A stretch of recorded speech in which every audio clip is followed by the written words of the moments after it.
what I learned to do, I think, was to stop saying things that made me weak. I mean, I'm still trying to do that because I'm always feeling when I talk whether or not the words that I'm saying are either making me align or making me come apart.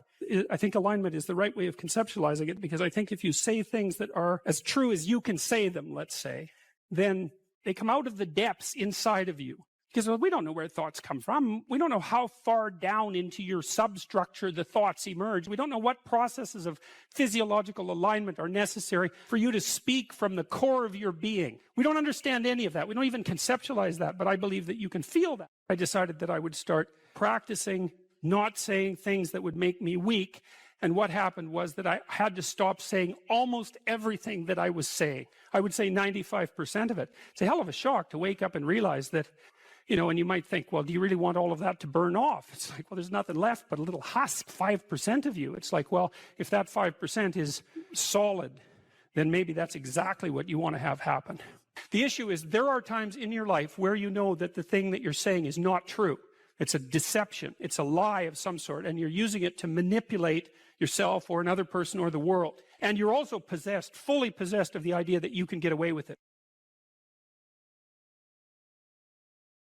Part of spiritual development is to recognize the satanic tendencies that characterize you and to fully wrestle with them and to integrate them. That's the thing. It's not so much to cast them away.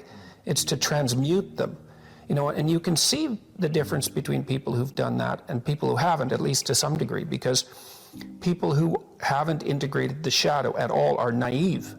And you can tell that when you look at them, and you can tell that when you talk to them. And because they're naive, they're often resentful as well because they get taken advantage of. And someone who's integrated that more, they're dangerous in the martial arts sort of way, which is they're dangerous, but they don't have to use it because their presence radiates implicit potential for havoc, and that's really necessary. It's one of the things that gives people self-respect. Where are you once you destroy your own ideal? What's left for you?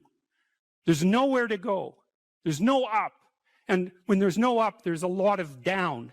If you destroy your own ideal, which you do with jealousy and resentment and the desire to pull down people who you would like to be, let's say, then you end up in a situation that's indistinguishable from hell. Your moral degeneration contributes in no small way to the degeneration of the entire cosmos. Stop cheating at whatever game it is that you've chosen to play. That's a good start, and that'll straighten out your life.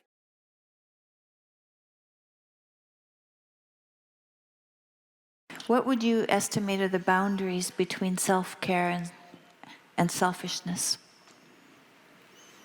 Well, that's a good follow-up question for what we've been just discussing. Well, the first thing we have to sort out there is, well, what do you mean by self? And people make memes about me because I'm always asking for word definitions. But, and it annoys people because they think, well, it's just, you know what that means. It's like, is God real? What do you mean by real? Well, you can't ask that. It's like, well, then you can't ask your question either.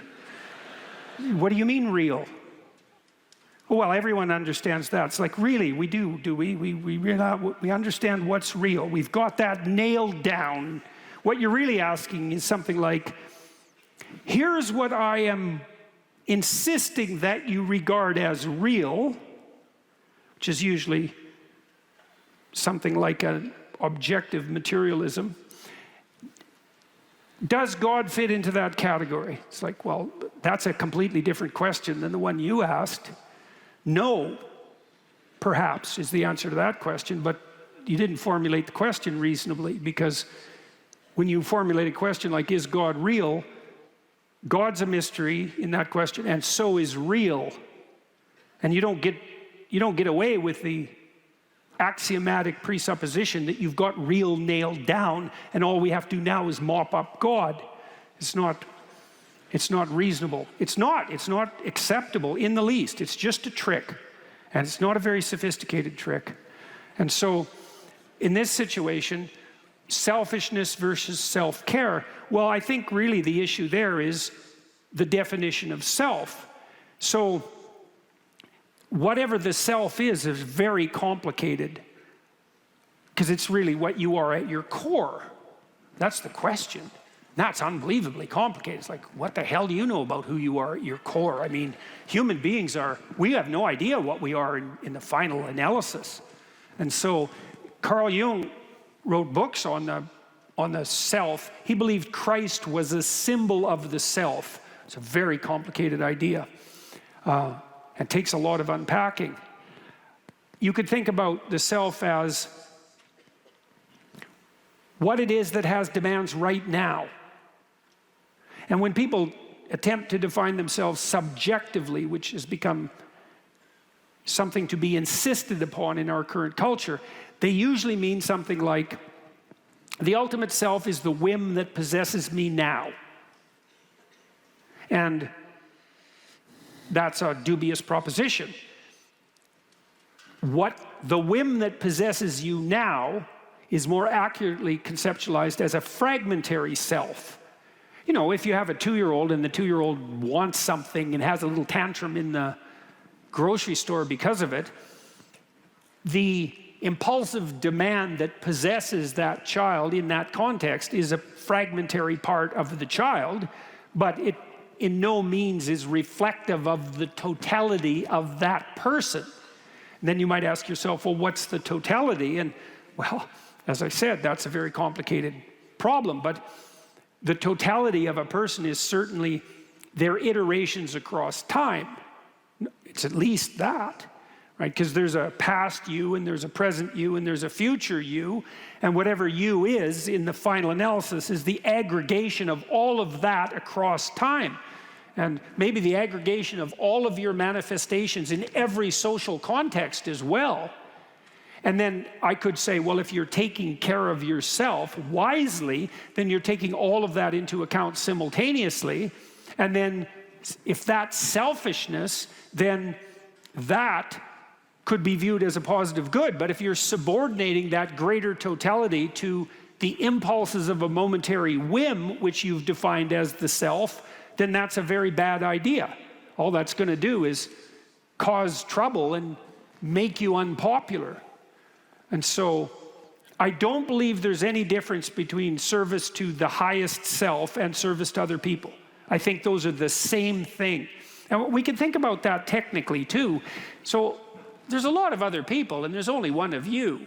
And you're going to interact with people in a multitude of ways across your life. And you could imagine this, is that if you play fair in every interaction, or if everyone you interact with walks away from your interactions having gained, then everyone is going to line up to play with you. And so how is that going to be anything but good for you? How could anything possibly be better than that? Because you're outnumbered very badly. And so if all the people around you are inclined, because of the way you've conducted yourself, to facilitate your progress forward, why wouldn't that be the best thing for you that could possibly occur? And one of the things I've suggested to my audiences, and people seem to resonate with this quite deeply, is imagine yourself ill and bereft of capacity, suffering. You think, well, what might sustain you during such a time? This is the question that's posed in a marriage, for example, for better or for worse, let's say. And one answer is the fruits of the sacrifices that you offered in relationship to other people previously. And so what does that mean? Well, if you had been responsible and caring, mature, and self-sacrificing in the proper manner, and I don't mean martyrdom, like a nihilistic martyrdom or a resentful martyrdom, then you've stored up, to put it sort of coldly, social capital. And then people will be pleased to return the favor in times of desperation. And that way, if that was the case, for all of us all of the time, then we'd be in a mutually sustaining web of interactions. And that's not exactly organizing your psyche, right, so that you can sail through suffering. It's more external. It's that you're storing up your sanity in the reciprocal goodwill that you've built up with other people. And to do that optimally, you do that in a spirit of something like playful love, if you do it optimally. And of course that's going to redound to your great benefit. But even better than that, it's going to redound to your great benefit in a way that's also simultaneously mutually beneficial to as many others as you're skillful enough to manage. This developmental psychologist named Jean Piaget. Piaget is a very interesting thinker. And he was motivated by, his life's goal was to reconcile science and religion. And modern analysts of Piaget generally regard him as a developmental psychologist. But he described himself as a genetic epistemologist. And by genetic, he meant one who analyzes the genesis of things or their beginning. And by epistemologist, he meant someone who analyzes structures of knowledge. And so what Piaget was trying to do was to understand how our structures of knowledge developed across time. He thought if you wanted to pursue philosophy, and even more deeply, let's say theology, then it would make sense to look at how knowledge structures develop from childhood forward, because they're simpler in childhood and you might be able to understand them better than having to dive right into adult cognition. And he got a long ways on his enterprise. I think farther than people realize. He's a very sophisticated thinker. And he had this theory of equilibration, which is a lovely theory. So an equilibrated system will maintain itself without outside compulsion. And you might think, well, that's what you want in a political system, right? Because you want to live in a state that you want to live in. And you all, in fact, live in a state. I don't mean California, I mean the United States. And California less so lately, by the way. You want to live in a state where you don't have to be compelled. You want to be part of an organization that you've bought into voluntarily. And it's so interesting, because that's actually one of the criteria by which you could judge the value of a state. Does the state have to impose its dictates by force? Or does the state offer you a vision that you voluntarily accept and celebrate? And I would say your country has been very, very good at that. I mean, the American dream is not a dream that merely possesses Americans. Right? It's a dream that, in some sense, has been offered to the whole world. And I would say, you might ask, well, what's the evidence for that? And I would say, how about the fact that people want to move here? That constitutes the evidence. And even though this country is far from perfect, that's not exactly the issue. The issue is it less imperfect than the other offerings? And the answer to that is, well, do people want to move here? And if the answer to that is yes, then that's the evidence. And clearly they want to move here. And there are reasons for that. And the reason for that, in some sense, is because you're playing an equilibrated game. It's a game that will sustain itself without compulsion. And that's actually the definition of a game. So for Piaget, a game was a microcosm of the promised land. That's a good way of thinking about it, if you want to think about it theologically. So a game is an arrangement of vision shared by two or more players voluntarily. And so when two children decide to play a game together, maybe they decide to play house, the one child who's offering the game might say, do you want to play house? And the other child, say it's a boy and a girl, will say, yeah, I'd like to play house with you. And so then no force is required, because both are voluntary participants. And then the children develop a shared vision, which is the confines of the game, to play house. And then they run the simulation. And if they run the simulation properly, then they both find it engaging. And the engagement is a marker for the quality of the game, and the game expands their capacity to perceive and act with skill in relationship to an important life goal, right? Establishing a permanent relationship, because that's what you're practicing when you're playing house. And if that's done optimally, then it doesn't require compulsion. And if the two children are very good at doing that together, then they want to repeat it and continue to develop their skill, and that's what a friendship is. And that's not based on power, right? That's not based on a power relationship. That's so cool to know that, because, you know, the cynics say, well, it's all about power, and they usually say that because they want it to be all about power. But really, but that isn't the basis for stable human relations.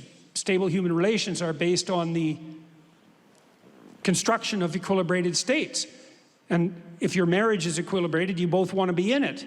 Now, I mean, there'll be times when you don't, and, you know, you need to abide by the fact that you've accepted some constraints so that, well, you're not equilibrated, you're not getting along, you don't just leave, right? You still fight it through and try to reestablish an equilibrated state. But the idea of equilibrated state is extraordinarily interesting, and it's a vision of paradise. And the proper vision of paradise is something like eternal play. That's a good way of thinking about it. And play is a better basis for the establishment of social relations than power, by any measure, by any multitude of measures. And so, properly selfish is an equilibrated state across multiple instantiations of games, across a very long period of time, in very many social contexts. And so, if you're serving that, that's enlightened selfishness, you could say. But it's identical with treating other people in the best possible manner. It's the same thing. And we know that, you know, we have an ethos, our culture is predicated on an ethos, which is treat your neighbor as you would like to be treated yourself, or maybe more, love thy neighbor as thyself. And that means to act towards your neighbor as if he or she is capable of producing a sequence of Jacob's ladder-like goals across time, and that you're of the same nature, and that will increase the probability that that direction will be the one that makes itself manifest.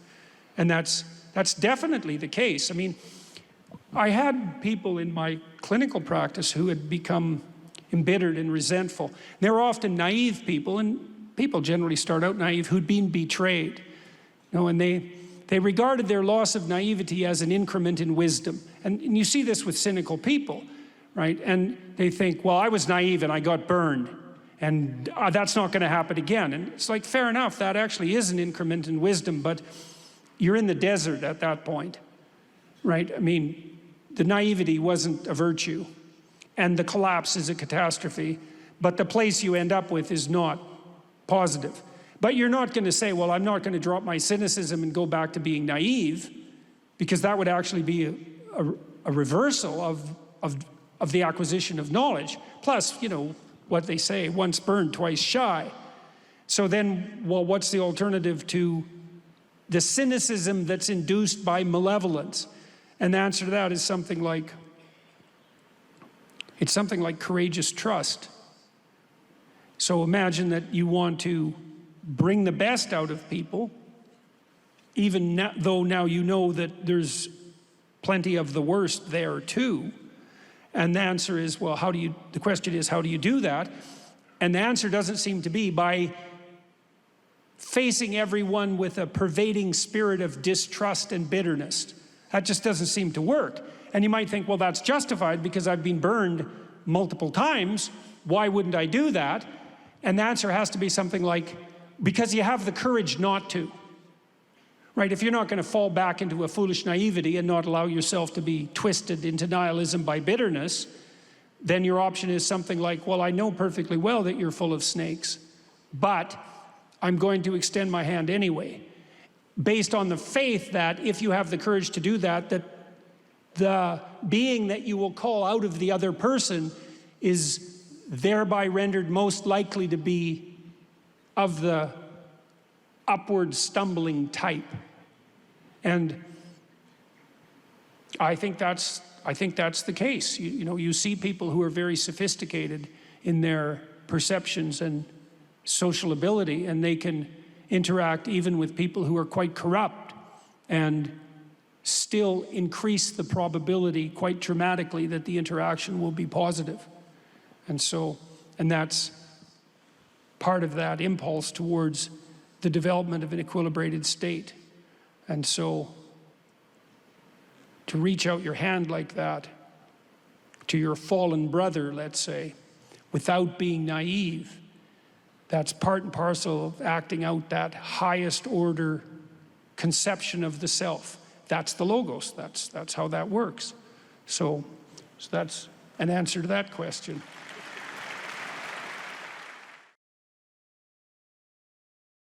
It's known from multiple dimensions simultaneously that the system that produces happiness, let's say in the founder's sense, produces that emotion in relationship to the observation of movement towards a valued goal.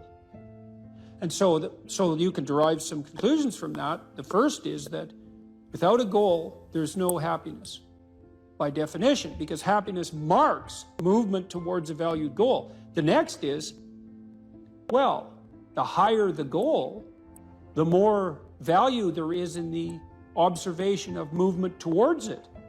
And so out of that, you might ask, well, then what's the highest goal? Because why don't we go for that? Well, then you could say, well, you should do your best for the best. You might say, well, that's just to make me hedonically happy. It's like, well, wait a second, you know, cocaine will work for that, because it actually even activates this system. But what about tomorrow and next week and next month? And so the problem with hedonism as a goal is, first of all, it vanishes when you're suffering. But even failing that, if you're serving yourself hedonically in the narrow sense, it's just about me and my pleasure. It's like, okay, which you? Today's you, tomorrow's you, next week's you, next month's you. What about next year, 5 years from now, 10 years from now? You're going to lead a hedonic and dissolute life, and what are you going to be, a burnt-out shell and a wreck, a dismal wreck in 10 years? Because that's what'll happen. And so if you don't construe yourself as a community stretched out across time, then you're not even serving yourself. And if you do construe yourself as a community stretched across time, then serving other people and serving yourself turn out to be exactly the same thing. I just did a course on the Sermon on the Mount, and Christ, in one of the sections of that sermon, he says to people that you shouldn't lose your saltiness, you shouldn't lose your savor, and you're the salt of the earth, and without that salt, everything loses its flavor. And salt is a preservative, and it's a spice, and that's often conceptualized, that phrase, as referring to the salt of the earth, you know, the solid, reliable types who bear all burdens. But that is not what it means. I looked at a lot of different translations. I talked to a lot of people about that verse, and really what it means is, well, there should be some spiciness and unpredictability and humor about you. And there should be some play in the system, right? Because that's what stops you from just being the narrow, dead, past letter of the law with no spirit. There should be some snake inside the tree, right? There should be some fire inside the bush. Those are all ways of construing that are symbolically equivalent. There should be some dynamism in you, and a fair bit of that's associated with, well, enthusiasm. That's fun, but enthusiasm means to be imbued with the Spirit of God. That's why people like comedians so much too, because that's what they do. And so you have to leaven the duty with humor, and your book does a lovely job of that too, because your book, which is a very conservative book in the best possible way, and is a call to duty and responsibility, but you constantly return to themes of both stoicism and humor, which are tied together in some sense. You know, I was just in Newfoundland for the last week doing a documentary there, and Newfoundland's a rough rock, and it's beautiful and harsh, And the people there are tough and resilient, man, because they had to be. And newfies have a great sense of humor, and they're always making fun. And that's a necessary leaven, right? That ability to deal with serious matters with a light touch. And it's something I'm trying to learn to do more and more, even in the most serious of conversations, because if you're a master, you've got both. You've got that light touch and that sense of humor. You really see that in military people who've been through rough situations.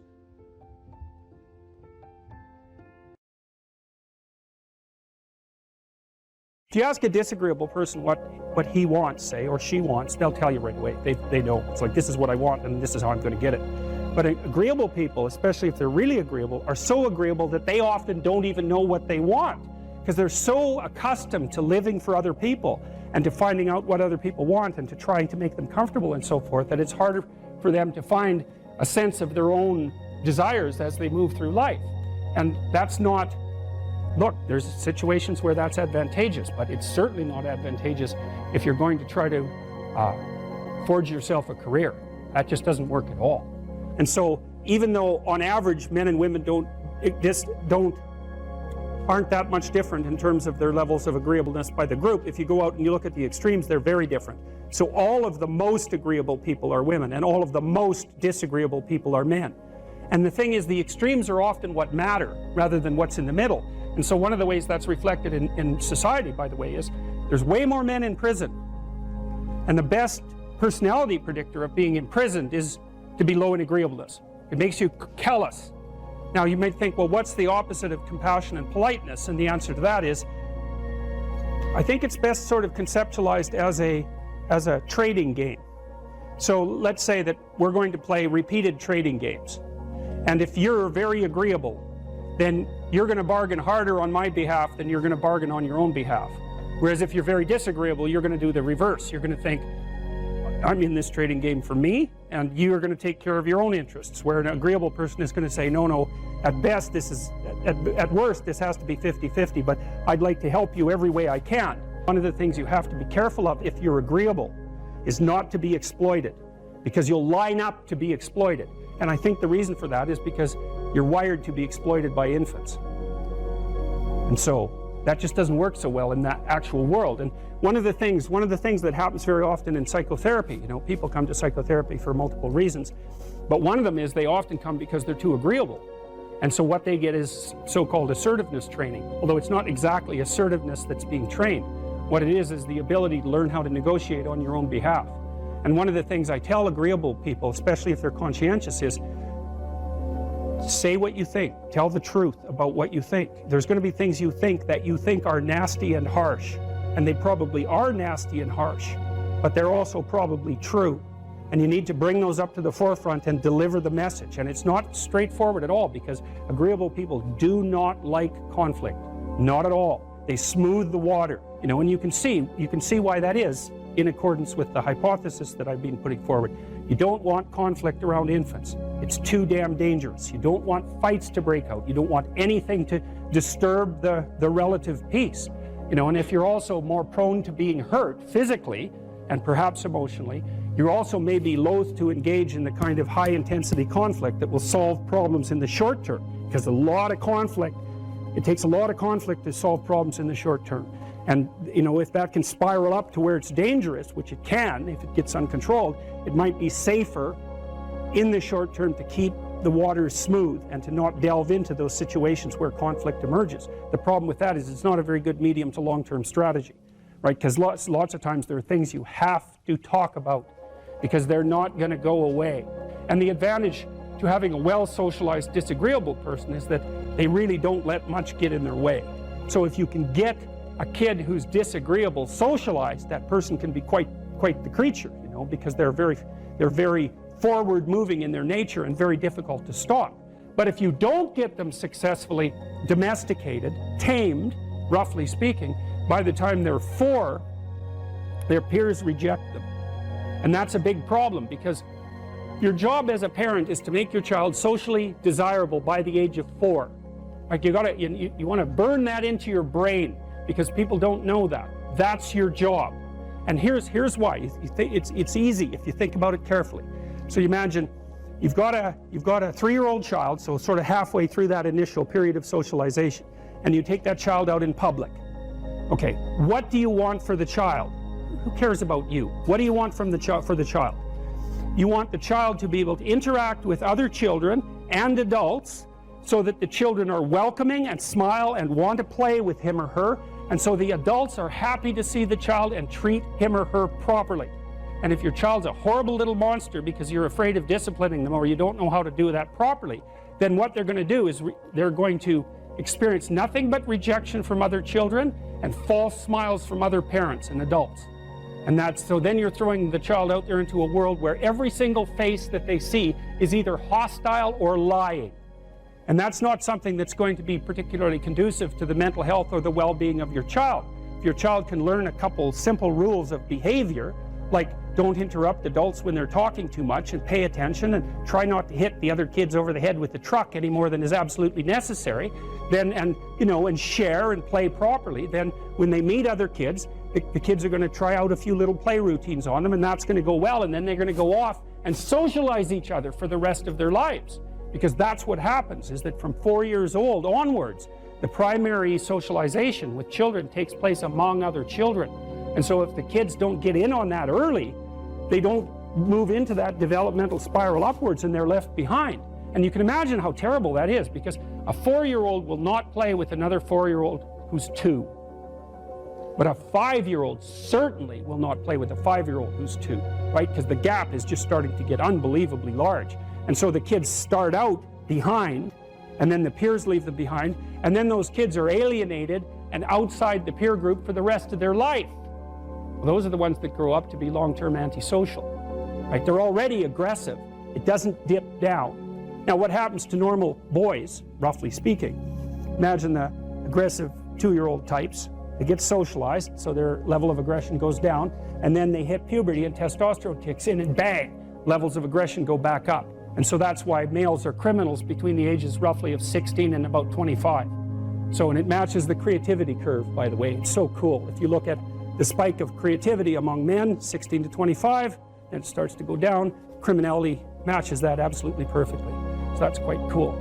So, and the testosterone levels raise the average level of aggression among men. It's more dominance than aggression, actually, and testosterone is by no means all bad. And then it starts to decrease at about age 25 or 26, which is usually when men stop staying up late at night, stop drinking as much, develop a full-time career, and take on the burdens and responsibilities and opportunities that are associated with a long-term partner and family. And so, well, so that's the development of what I would call predatory aggression, because I also think that the agreeableness distribution is probably something like predatory aggression versus maternal sympathy. It's something like that. So if you look at other mammals that are predators, because we're predators as well as prey animals, if you look at other animals like bears, the male bear has absolutely nothing to do with the raising of the infants. In fact, the female bears will keep the male the hell away because he's likely to kill the infants and maybe even to eat them.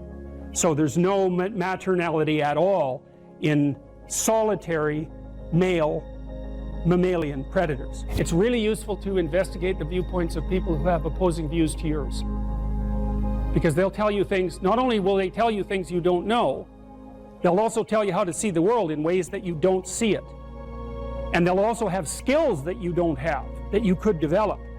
So for example, if you're an introverted person, it's very useful to watch an extroverted person, because the extroverted person has ways of being in the social world that aren't natural to you, that you can use to improve your toolkit.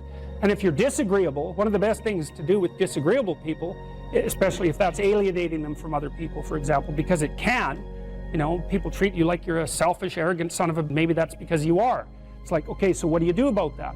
One of the most promising treatments, let's say, for that is get the person to do something for someone else once a day, just as a practice, and learn how to do it. Maybe you can wake the circuit up, if you think that it's lying dormant in you, which is probably right.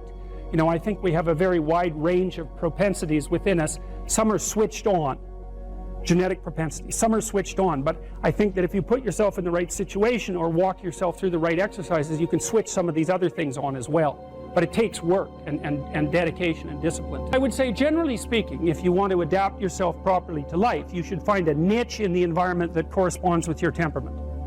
Right? You shouldn't work at cross purposes to your temperament because it's just too damn difficult. But having done that, then you should work on developing the skills and viewpoints that exist in the space opposite to your personality, because that's where you're fundamentally underdeveloped. And that way I think you can extend out your temperamental capability across a wider range. And to me that's roughly equivalent as bringing a richer toolkit to each situation. You know, so if you're hyper extroverted, you should probably learn to shut up at parties now and then and listen just to see what's going on, to see if you can manage it, you know. And if you're introverted, well then you should learn how to speak in public and to learn how to go to parties without hiding in the corner and saying nothing to anyone. You know, and if you're agreeable, then you need to learn how to be disagreeable so people can't push you around. And if you're disagreeable, you need to learn how to be agreeable so that you're not an evil son of a bitch. So, and the same thing applies even in the conscientious domain. It's like if you're too conscientious, you need to learn to relax and let go a little bit. And if you're unconscientious, it's time, like, get out the Google Calendar, man, and start scheduling your day, right? And beat yourself on the back of the head with a stick until you're disciplined enough so that you can actually stick to something for some length of time and not living in absolute squalor, which is something that would characterize someone who's very disorderly, for example, because they don't notice. It doesn't bother them, disorder. It's like, maybe they can see it, but it doesn't have any emotional valence, and so it doesn't have any motivational significance. You know, so the other thing you might want to think about too, if you're choosing a partner, is try not to choose someone who's too distant from you on the temperamental variables, because you're going to have a hard time bridging the gap. You know, it's hard for an introverted person and an extroverted person to coexist. And it's really hard for an orderly person and a disorderly person to coexist, because they will drive each other nuts. Why don't you pick up? Why are you so obsessed by it? That's the basic argument, you know. So it's useful to know about your temperament so that you can negotiate the space with your partner as well. And I don't think you should try to find someone who's exactly the same as you, because then you don't have the benefits of the alternative viewpoint. But you got to watch it, because you may hit irreconcilable differences of various sorts. And I've seen that most particularly among couples who are high and low in openness. That's a rough one. And also high and low in conscientiousness. That's another rough one, because they just cannot see how the other person sees the world at all. Sit on your bed one day and ask yourself, what remarkably stupid things am I doing on a regular basis to absolutely screw up my life? And if you actually ask that question, but you have to want to know the answer, right? Because that's actually what asking the question means. It doesn't mean just mouthing the words. It means you have to decide that you want to know. You'll figure that's out so fast it'll make your hair curl. There's no better pathway to self-realization and the ennoblement of being than to posit the highest good that you can conceive of and commit yourself to it. And then you might also ask yourself, and this is definitely worth asking, is do you really have anything better to do? And if you don't, well, why would you do anything else? If you orient yourself properly and then pay attention to what you do every day, that works. And I actually think that that's in accordance with what we have come to understand about human perception, because what happens is that the world shifts itself around your aim, because you're a creature that has an aim. You have to have an aim in order to do something. You're an aiming creature. You look at a point and you move towards it. It's built right into you. And so you have an aim. Well, let's say your aim is the highest possible aim. Well then, so that sets up the world around you. It organizes all of your perceptions. It organizes what you see and you don't see. It organizes your emotions and your motivations.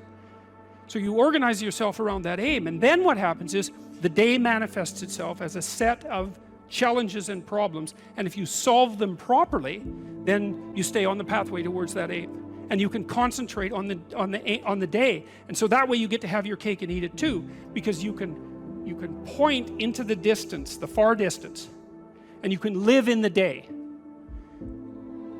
And it seems to me that that's That makes every moment of the day supercharged with meaning. That's how, because if everything that you're doing every day is related to the highest possible aim that you can conceptualize, well, that's the very definition of the meaning that would sustain you in your life.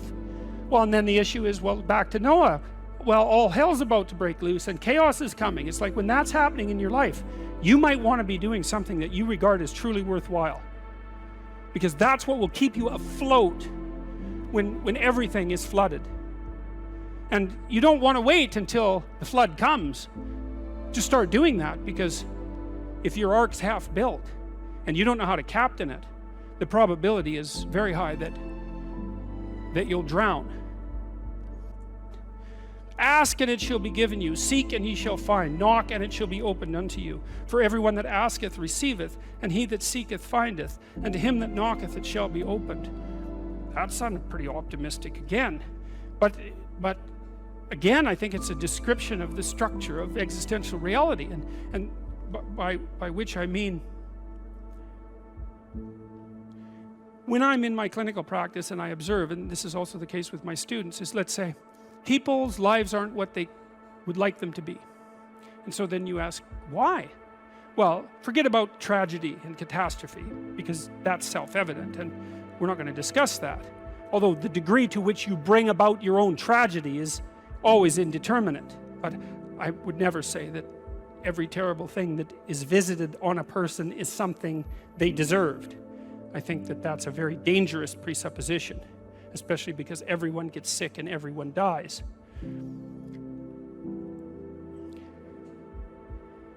But one of the main reasons that people don't get what they want is because they don't actually figure out what it is. And the probability that you're going to get what would be good for you, let's say, which would even be better than what you want, right? Because, you know, you might be wrong about what you want easily, but maybe you could get what would really be good for you.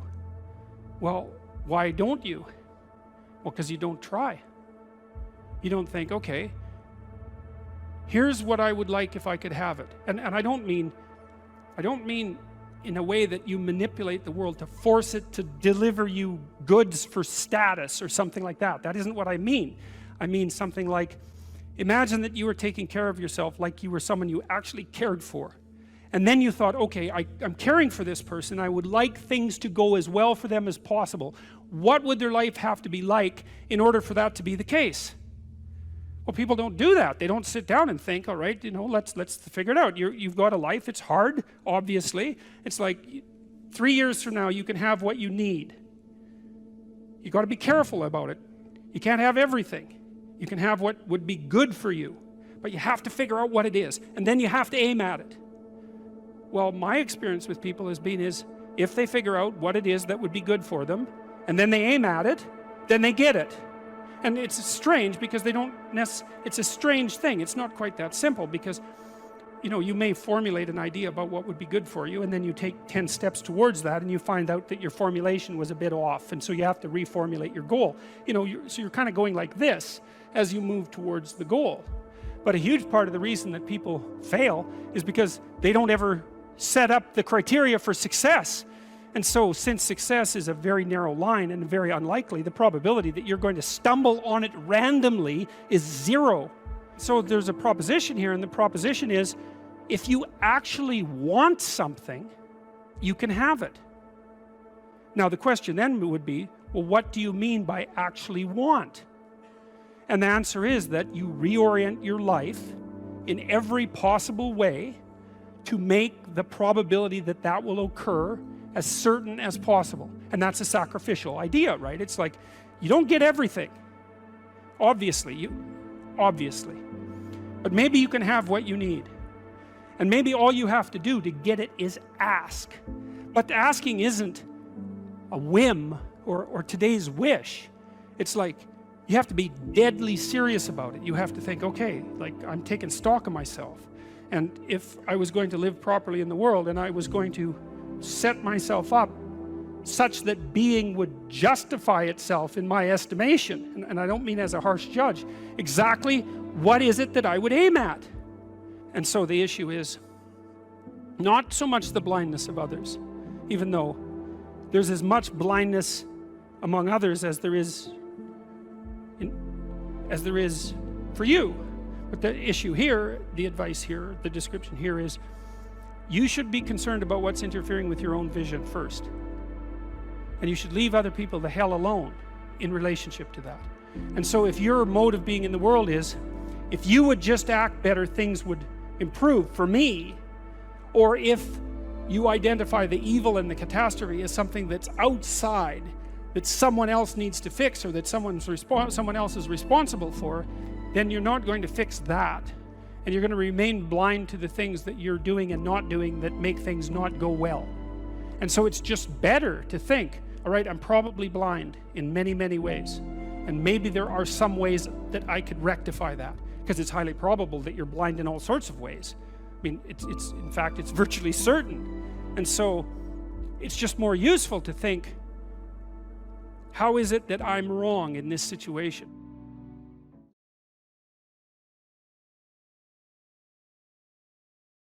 There's always people out there who are doing far better than you on pretty much anything you want to imagine. And if all you're doing is seeing yourself in their reflected light, let's say, then it's going to be pretty damn dismal. But it's not a good comparison because, well, first of all, there's danger in just comparing yourself to others, period, because they're not you, and God only knows what struggles they had to undertake to get to where they were, or what burdens they're currently carrying that you're not aware of. But you can certainly contrast yourself with yourself, and that's a lot better. It is the only way. Well, it's also the only way of really measuring anything approximating proper improvement. You can actually tell when you're a little better than you were yesterday. Right. And you can actually do that. That's another thing that's so interesting about it, is that you can actually make yourself a little better in some way, pretty much, well, I don't know if it's at every moment, but you can certainly do it every day. You're quite different from other people, and you shouldn't be comparing yourself to them because they're not like you. You know, they don't have your family. They don't have your temperament. They don't have your troubles. They don't have your abilities. The only person that has those is you. Compare yourself to who you were yesterday and not to who someone else is today. And see, that's a game you can win. Be careful who you share good news with, because you want to share good news with people who are going to be genuinely happy for you, and that's one way that you can identify those people who are totally on your side. Be careful who you share bad news with, because that's equally tricky. You know, you want someone who will listen to you when you're having trouble and allow you your grief, especially if it's a consequence of something tragic, and who won't try to one-up you, you know, because often when you're talking to people, they'll be thinking about what they have to say that's worse, and that's not helpful if you need a listening ear. Make one room in your house as beautiful as possible. I talked a lot already about the necessity of cleaning your room, which is, you know, in some sense a foolish piece of advice because it seems so obvious, but it's not obvious at all. And you'll find if you try it, especially if you're in a household that's not very functional, that you'll encounter obstacles that you couldn't imagine existed while you're trying to put your life in order. And you can take your surroundings beyond order and move towards beauty, and that's unbelievably useful.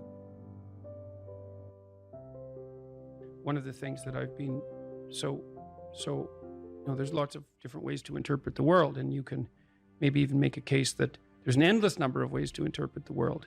And the problem with that is that it kind of disorients you in terms of what you should be doing. But just because there's a very large number of ways to interpret the world doesn't mean there's a very large number of productive, meaningful, and sustainable ways to interpret the world. And one of the things you do have to do is figure out how you can conduct yourself today so that you don't upset the apple cart in a week or a month or a year. And so, you know, what you do in some sense psychologically is you admit to yourself that your current frame of reference is faulty. Mm-hmm. And then you start opening the door to a different kind of thinking, which is more creative thinking. It's more lateral thinking. Saying, well, I'm wrong, but that's not necessarily a problem because I could be right if I thought some other way. Well, you know, that's great. Often it works. Yeah. And there's almost no end to the utility of trying to figure out which ways that you're wrong. Yeah. Because there's lots of them. And every time you discover one, then you don't have to be quite so wrong anymore. That's a really good deal. Yeah. it's from the uphill climb that we derive our value. And I mean this technically. So almost all the positive emotion we feel, especially the emotion that fills us with enthusiasm, and that's experienced in relationship to a goal. And so in some sense, you want a goal that you can never attain. So you can always move closer to the goal that recedes as you move towards it. You think, well, that's frustrating. It's like Sisyphus pushing the rock uphill. But it's not, because as you pursue that goal, you put yourself together and your life does get better and richer and more abundant. And that's why the highest levels of virtue and goal are in some sense transcendent. You want them to be above everything you're doing so you can continually move towards something that's more sublime and better. That's what you are. You're here to live, not to sleep. And the problem with the vision of Mai Tais on the beach is that, well, first of all, that's a vision of drug-induced unconsciousness. Second, it's only going to work for about a week. Third, you're going to be a laughingstock in a month and depressed and aimless and goalless. You want a horizon of ever-expanding possibility. And so it does happen to people because they've staked their soul on the attainment of an instrumental goal. And it can be a pretty high-order goal, but then you think, now I'm there, now what? Well, the answer can't be, well, I'm going to live in the lap of luxury and never have to leave what do you want to be, a giant infant with a gold bottle? You never have to do anything but lay in your back and suck. It's like, you see the problem with that as a conceptualization. It's no, you want to be like an active warrior moving uphill with your sword in hand. And that's dynamic, that's exciting. Lay a disciplinary structure on yourself. Get the chaos in check. And then you can move towards a state that's freer. It's discipline first. Like, look, if you're going to become a concert pianist, there's going to be several thousand hours of extraordinarily disciplined practice. That's the imposition of order on your potential, let's say. But what comes out of that is a much grander freedom. And so in virtually every freedom that you have in life that's true freedom is purchased at the price of discipline. That it's not some casual self-help doctrine. It's that if you don't organize yourself properly, you'll pay for it, and in a big way, and so will the people around you. And I would say, start where you can start. You know, if something announces itself to you as in need of repair, that you could repair, then hey, fix it. You fix 100 things like that, your life will be a lot different. You know, I often tell people too, fix the things you repeat every day, because people tend to think of those as trivial. You get up, you brush your teeth, you have your breakfast, you know, you have your routines that you go through every day. Well, those probably constitute 50% of your life. And people think, well, they're mundane, I don't need to pay attention to them. It's like, no, that's exactly wrong. The things you do every day, those are the most important things you do, hands down. People are afraid of the truth because often if you reveal it, it causes conflict in the moment. Telling the truth is definitely an adventure. Seeking for sure, but also telling. Another way of going about it is to just say what you think and see what happens. That's an adventure, because you don't know what the outcome is going to be. So look, there's this old idea that it's necessary to have faith in the truth. And so here's a way of thinking about that. Someone asks you a question and you might think, well, here's the outcome I want, and so here's how I'm going to answer that question. So that's one way of approaching it. But another way of approaching it is, you ask me a question, I'm going to think about the answer, and I'm just going to tell you what I think. And it doesn't matter what the outcome is, because I'm willing to see what the outcome will be, predicated on the idea that there isn't a better outcome than the one that truth produces. Even if it's harsh and terrible in the short term, and sometimes it is, it's like there isn't a better way of doing it. Now, you might say, well, how do you know that? And the answer is, well, I don't know that. That's why it's an article of faith, because I believe, and I believe this deeply, the being that you produce as a consequence of telling the truth is good, by definition, even though it's harsh and often uncomfortable, because you get in trouble. One of the things that I've really learned recently, or learned to articulate better, is that there's a very tight relationship between aspiration and responsibility. The first question might be, do you need to aspire to something? And the answer is, well, yes, because you have to do something. If you just sit there, you'll die. You can't just sit there. You have to go act out in the world. Okay, so act towards what? Well, that's whatever your aspiration is. You have to have an aim. Okay, well, what should the aim be? Well, it should be something worth doing, let's say. Why do something that you don't feel is worth doing? What do you think's worth doing? Well, if you watch other people and you judge when they're doing something worthwhile, you usually judge them positively if you see that they're taking responsibility, at least for themselves. What, do you want to be completely useless so other people have to take care of you? That's pretty pathetic. And maybe you could get your act together so you're taking care of yourself and your family. And maybe you could even do better than that and take care of yourself and your family and your community. Well, good for you. That's responsibility, and that's an aim. Well, here's one of the things that's cool about that, is that your life doesn't have meaning without aspiration or an aim. Okay, so you need a hierarchy of values. There's got to be something at the top. It's got to be something important. If you don't have that, your life doesn't have any meaning. So if you criticize the hierarchy, or even the idea of hierarchy, you destroy the idea of aspiration, and then people have nothing.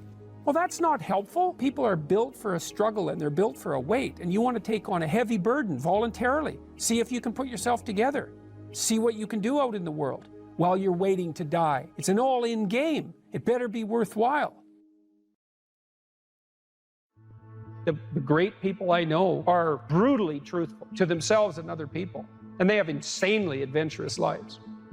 Get rid of everything you say that you only say to impress other people, and just see if you can say what you believe to be true. That's an adventure. That's the thing about the truth, you know?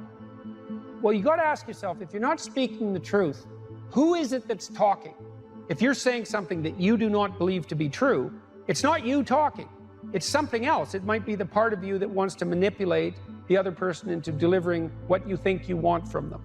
Well, what is that spirit of manipulation that you've allowed to possess you? It's not you. Let's say you decide to live your whole life in that instrumental manner. You're going to craft your words like the student who says, well, I'm going to write what the professor wants to hear so I get the grade. It's like, well, you just turn yourself into that. Well, who is it that's doing that manipulating? It's not you, because those aren't your words. So even if you get the grade, it's not you that got the grade. It's the false you. It's the manipulative you. So you do that your whole life. You don't have your life. And then you think, well, God, that was a miserable life. I manipulated everybody. They were so damn stupid. They were sucked in by it. They're all contemptible. Everyone does it, you know, which they don't, by the way. And so that's a pathway to bitterness.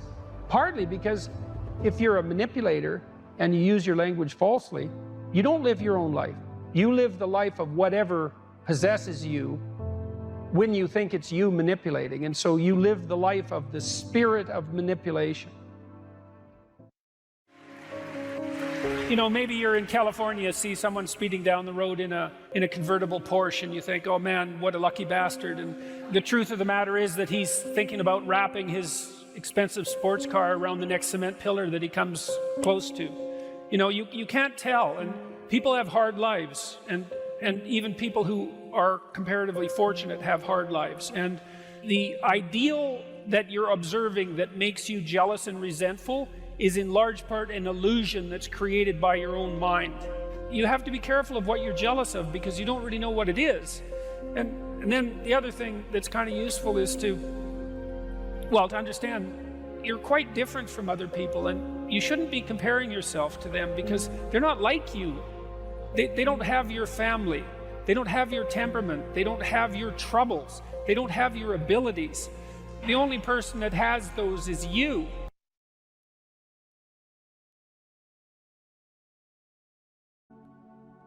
So you said here too, let's go for another quote here. Throughout your life, this is very practical advice too, and I think it's very wise from a therapeutic perspective. Throughout your life, you have people you look up to. Okay, so let's think about that. You look up. What does that mean? Why up? Well, up is something that beckons from a distance. It's like a light on a hill, and we automatically assume that those who we admire are people we look up to. So that specifies a distance and a direction, and it's uphill. It's up toward a higher vista, let's say. So there are automatically people who elicit that spirit in you. You have noticed the way. It might also imply that there's some sense of struggle required to get to that point, because it's easier to go downhill than it is uphill. Yes, definitely. That's right. It's an uphill trek. And it also implies judgment, because if someone's above you, then they also serve as a judge, or you serve as a judge in relationship to them, because you compare yourself unfavorably with them, and that can also inspire you to tear them down. That's really the story of Cain and Abel, and that's a major story. You have noticed the way a teacher, parent, coworker, mentor, or friend interacts with others, and you come away thinking, that behavior simply works better. They are respected, admired, and successful. And you find yourself wondering why that is. You do if you're a little bit humble instead of being envious, right? Because otherwise you think, well, that damn crook, he just stole his position, and that's why he's got it. But if you're a bit humble, you might think, well, no, that guy looks successful. Maybe he knows something I don't. You are noticing attributes and character traits that are good and worth aspiring to. You are noticing attributes that make certain people more successful than others. You are noticing what a hero looks like. And in the process, you are discovering a path made up of desirable personality traits that helps you ascend in social hierarchies. That's Jacob's ladder, by the way. That ladder that is the hierarchy to the good. That's the vision Jacob has of the pathway to God, is that it's a hierarchical structure with the thing that's ultimately good at the pinnacle, by definition, right? The best of all possible goods. And then there are intermediary structures all the way up, and beings inhabiting those structures. And this isn't metaphysical. It's like if you find someone you admire, the reason you admire them is because they're higher up in that heavenly hierarchy, so to speak, than you are. And your whole nervous system tells you that. You're compelled to listen, you're compelled to pay attention by the action of your own unconscious mind. There's this idea that philosophers have developed in the last 50 years called performative contradiction. It's like a lie. Normally you think of a lie as you lie when you say something that you know not to be true. And there's different forms of lies. There's sins of commission, lies of commission, where you literally say something and you know it not to be true. And then there are lies of omission, where you have something to say and you don't. And classically, people have regarded sins of commission more seriously than sins of omission. But sins of omission, they're not nothing. And I've read studies that purport to demonstrate that if you ask people when they're older, what they regret most in their life, it isn't the mistakes they've made. It's the opportunities that presented themselves to them that they never took. Right? That's a sin of omission. I think it's an open question. Maybe your life would be long enough, even though it's short. Maybe your life would be long enough if you took advantage of everything that came your way. Maybe you'd exhaust yourself in the pursuit of that opportunity so that you could be content with the finitude of your mortal existence. If you didn't avoid and hide things in the fog, let's say, that's rule number 3. Do not hide unwanted things in the fog. Your own future, all that opportunity. Do not do what you hate. You go to work and you hate it, right? You're forced to do things that you don't want to do, that grate against, not your lack of discipline, right? We have to get that straight, not your immaturity. You have to, if you're resentful, you got to ask yourself, are you just immature or are you being tyrannized? No, those are the questions. And the probability that you're immature is very high if you're resentful, but it's also, it's the case for everyone, right? It's like, have you fully grown up? It's highly improbable. And well, you know people, you know what they're like, you know yourself, that you're still 13 in some ways. And I could see this in my clinical clients often. It was so interesting watching them talk, because especially if they had been hurt at some point in their life, they would literally, I could see them transform right before my eyes. I saw one woman once who talked to me about a very traumatic experience she had. Her mother put her in a grocery cart, and it was on a hill, and she rolled down the hill in the bloody grocery cart, and it spilled her out, and she ended up in a hospital and under the care of a pretty damn psychopathic nurse. And it really tilted her towards paranoia for the rest of her life, right? She was so shocked, first of all, that she got hurt, and second of all, that when she went for help, she encountered someone malevolent who actually, what would you say, fed on her pain. She never recovered from that. And then when she was telling me the story, she was like a 55-year-old woman. She was 5. Like everything about her just shifted, like her tone of voice, the set of her face, the voice she used. You could just see that part of her had come to one crash and halt in the out-of-control shopping cart that hit the pavement hard when she was 5 years old. And this hate.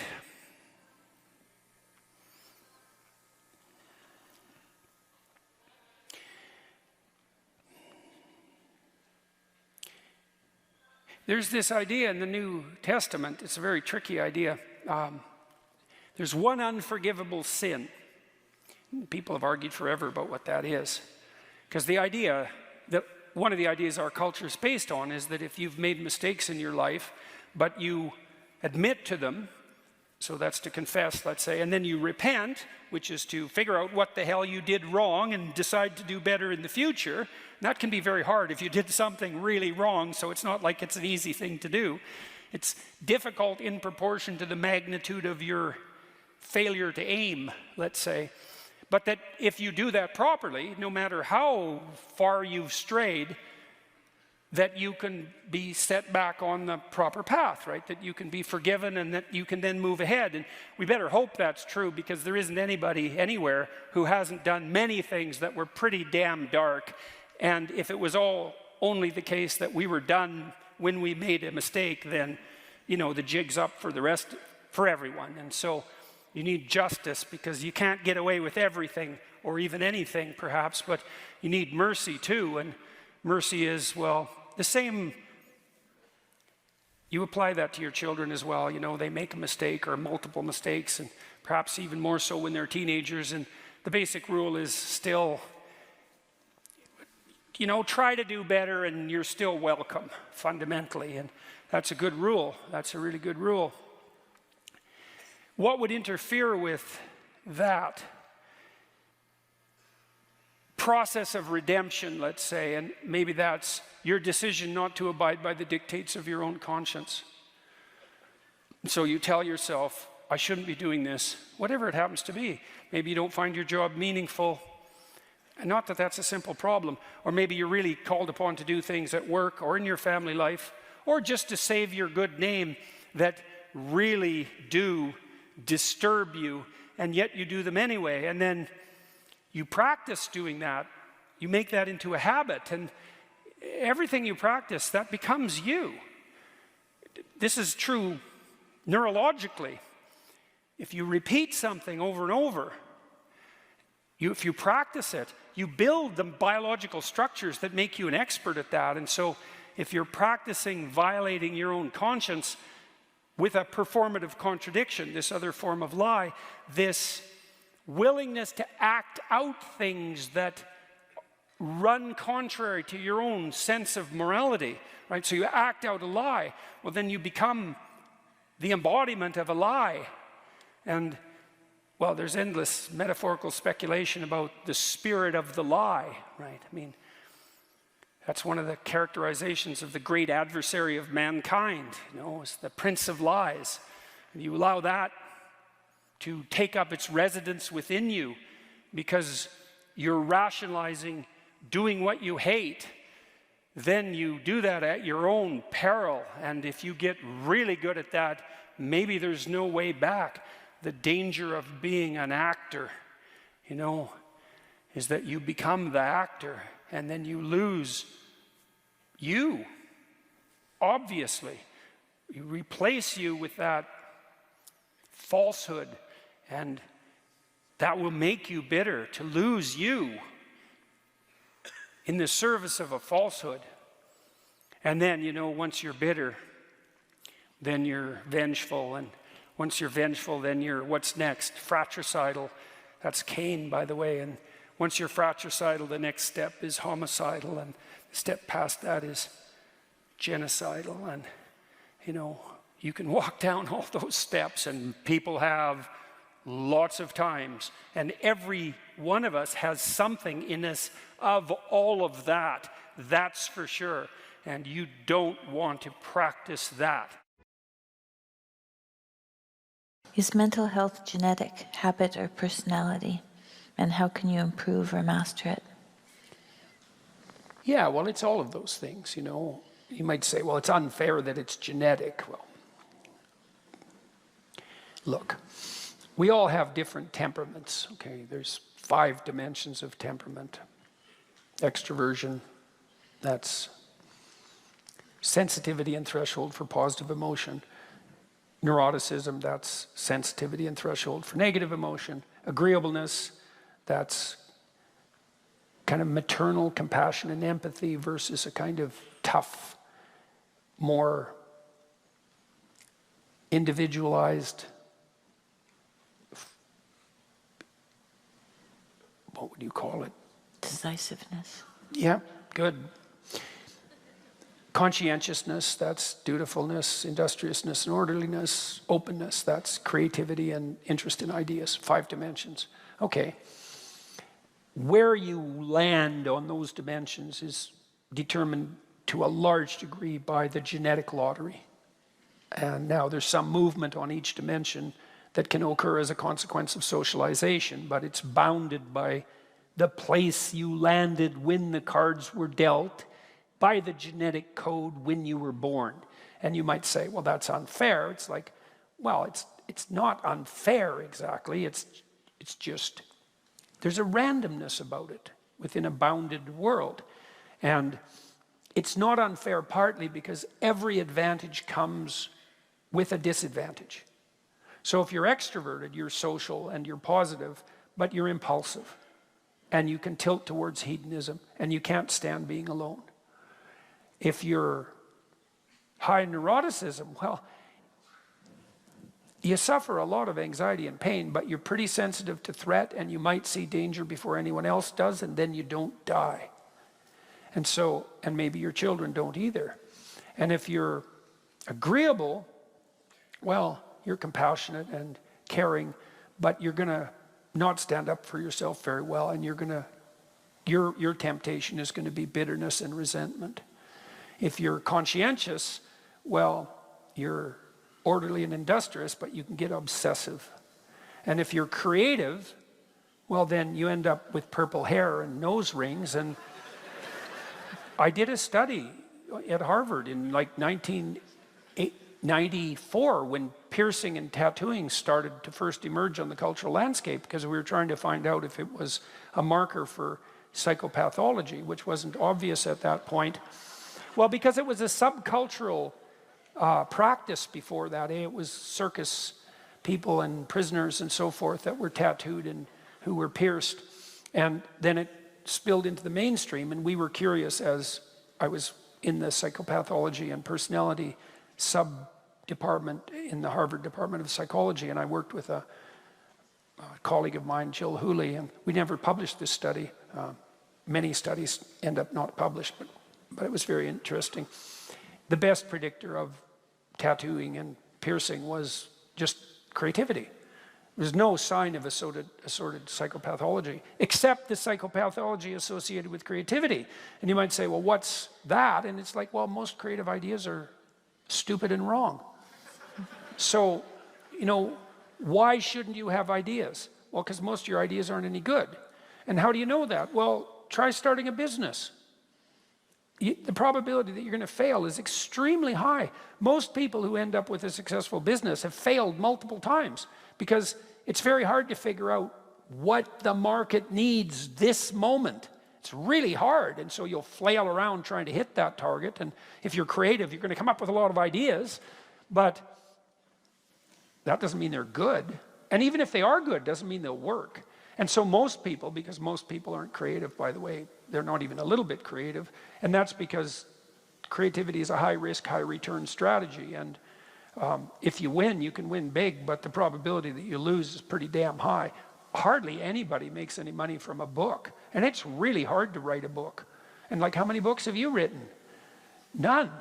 And how many successful books have you written? And, you know, like there's a 1 in 100 chance maybe that you've written a book. I doubt if it's that high. Like actually written and published a book. It's probably more like 1 in 1,000. And then 99.9% of books sell less than 200 copies. So you got a 1 in a million chance at best of writing a book that is going to be successful. You know, and you might ask, well, then why bother? And the answer is, well, most people don't. That's how they solve that problem. Just don't do that, and then you won't fail. And most of you probably haven't written a symphony, or even a song, or a play, and you probably don't dance, but some of you do, but I doubt if you've ever generated a truly original dance, except by accident, and then generally people will just laugh about that. So we studied creative achievement across a wide range of people. We had developed a 13 domain scale with 8 levels of competence in each domain. So on the musical front, it would be, you know, I have no training or interest in this area. To, you know, I've written original compositions that have been played internationally by major musicians. And you sum across all 13 domains, and the median score, which is the most typical score, is 0, and 70% of people score 0. And the next most common score is 1. And that's like, now you got 80% of people. Okay, what's my point? No matter where you land in the temperamental landscape, you're going to have your associated faults and temptations. And you're going to have your associated proclivity to your particular form of mental illness. So now, that might visit you if you're particularly unlucky, or you might fall into that if you're incautious. But you generally don't get an advantage without an attendant disadvantage. So that's on the genetic front, and then there's environmental variability, for sure. You can take a neurotic child. The studies have already been done on this. So some children by, let's say 2, although you can actually measure this by 6 months. So imagine you have a child in a room, a lab, and his or her mother is there, and the mother is sitting, and the child's here, and then a little wheeled robot is remote controlled in by the experimenter. Well, some kids will just run right over and engage with the robot, and other kids will hide behind their mother and then sort of peek out. And the ones who hide are higher in negative emotion. And then if it's a baby-eating robot, they're not dead, so that's their strategy, whereas the, you know, hey, your kids are going to go play with a strange dog at the playground, you know, or not, and sometimes that's real fun, and sometimes it's no fun at all.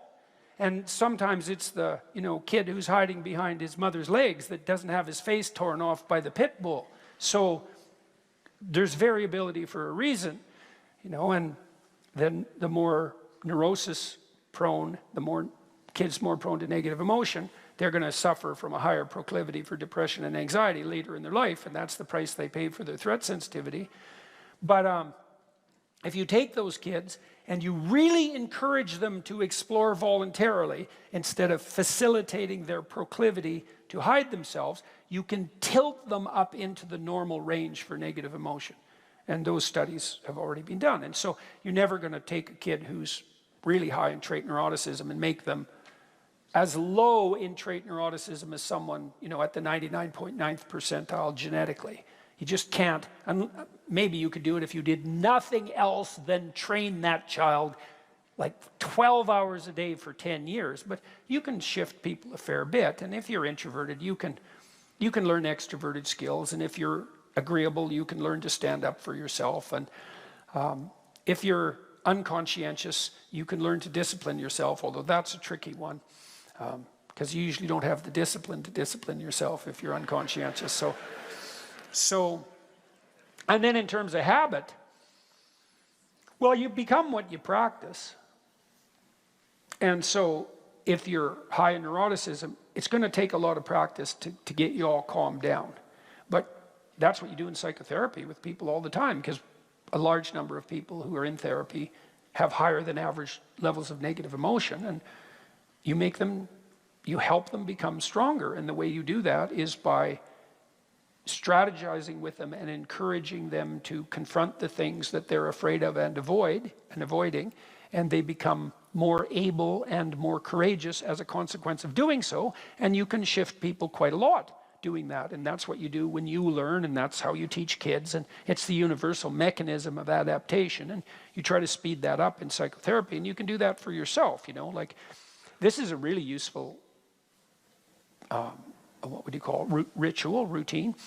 So look, you've got a goal, and you'll see that as you progress towards the goal, there'll be obstacles that emerge, and some of them you don't want to confront. You're going to shy away from them, you know.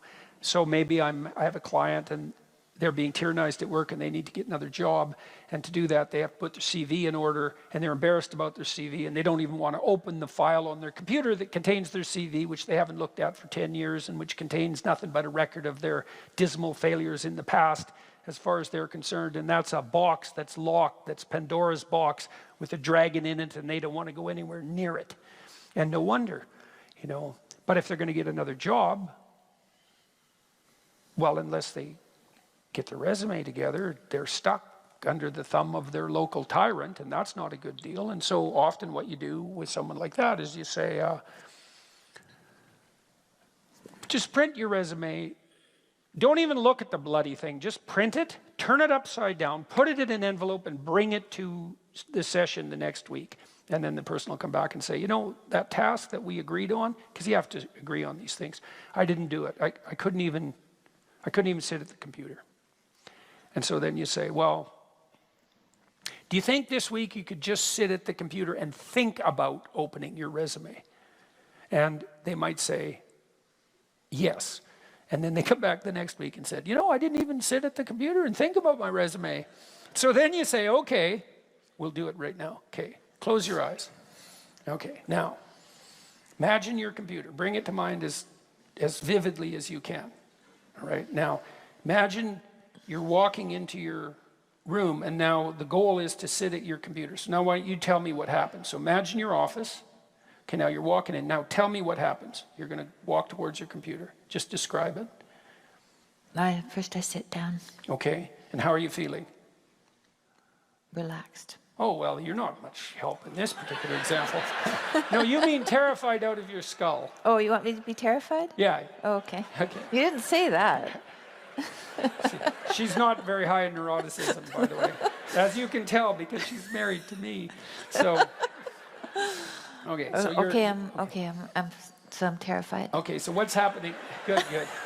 So what's happening with your breathing?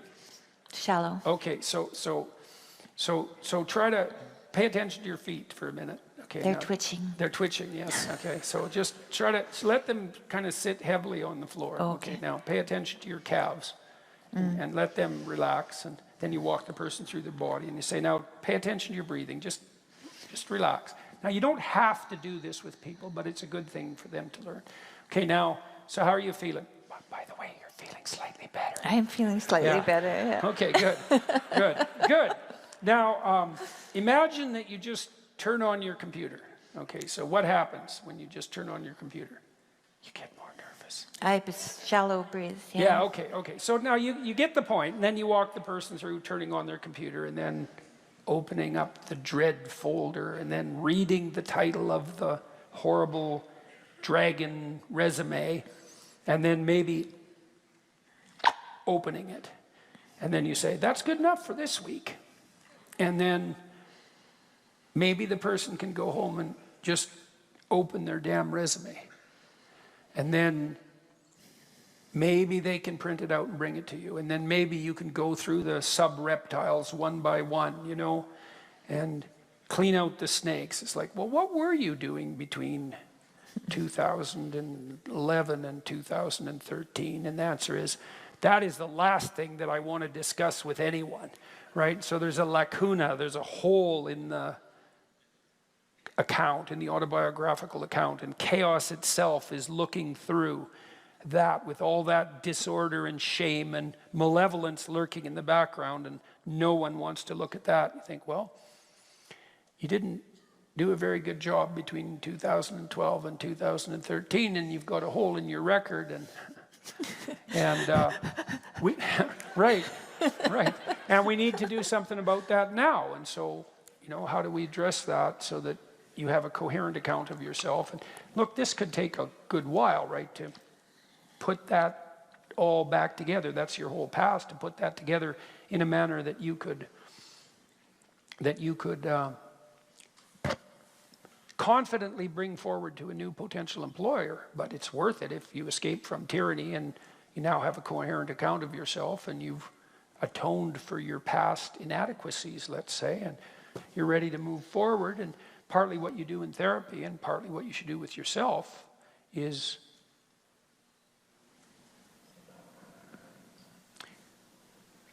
not hide all that in the fog, you know, so you know where you are, and so you can figure out where you're going, and then practice doing that. And then as you practice doing that, then that's what you become, and that will lower your proclivity to negative emotion, definitely, as you put your life together. That's why it's useful to order your room. Chaotic room makes you anxious. Why? Too many pathways, man. You walk into someone's room and you think, what the hell is going on here? Maybe that's your teenager's bedroom. And you've pretty much summed it up in the question.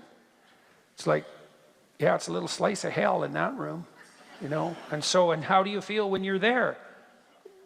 Like you'd rather be anywhere else. And no wonder, because everything in the room is broadcasting chaos and disorder at you.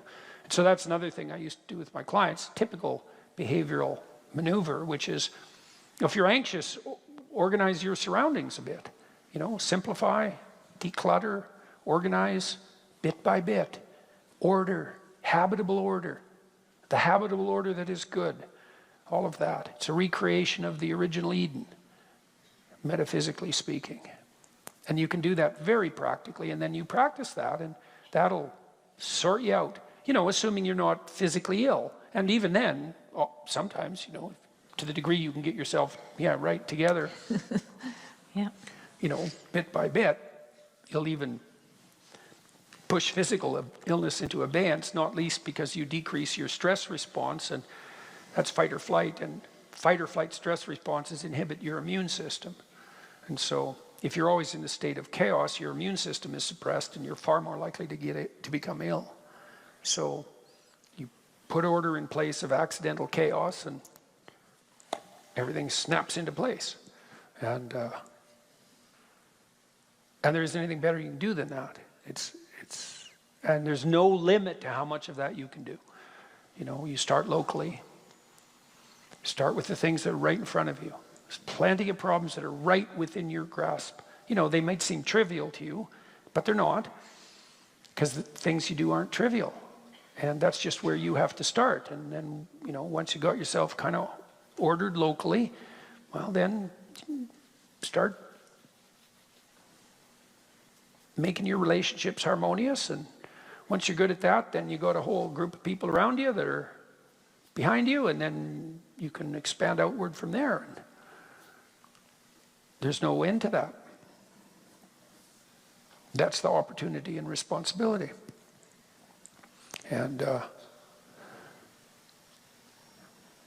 that's the pathway to meaning. And that's the antidote to suffering. So those are all good things to know. And that's a good place to stop. So that's where we'll stop. Thank you very much, everyone. Thank you. You're welcome. Thank you, everyone. Very nice to see you all.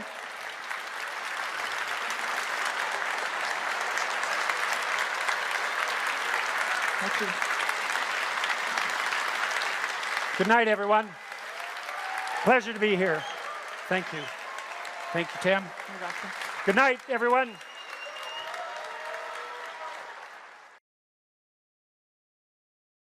My question is, what does this listening posture look like over time?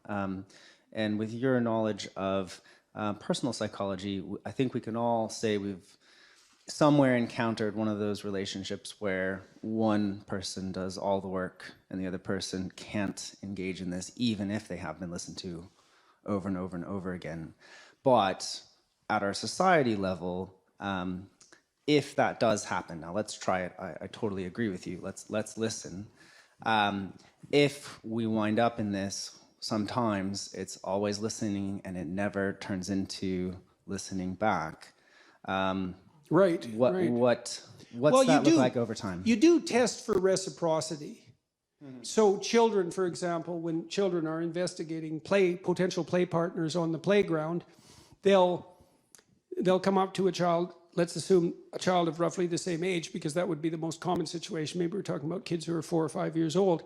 And they'll throw out a play gesture that's rather simple, so maybe that a 2-year-old could manage. And then if the person manages a proper response, then they throw out a little more sophisticated gesture. And if the person responds appropriately, then they ratchet up to just above their developmental level.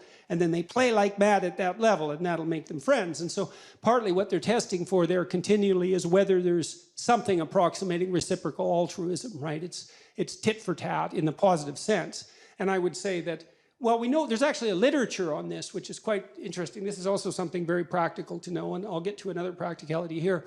So there have been psychologists who've done empirical investigations into what predicts the longevity of a relationship. And so here's one experiment that was conducted multiple times, and I believe this is very reliable data. So imagine you have the two partners in a marriage, each rate the number of encounters they have with their other partner a day, and it's kind of an arbitrary and subjective measure, but it doesn't matter. You might say, well, I talked to my wife 8 times today. We had 8 different interactions.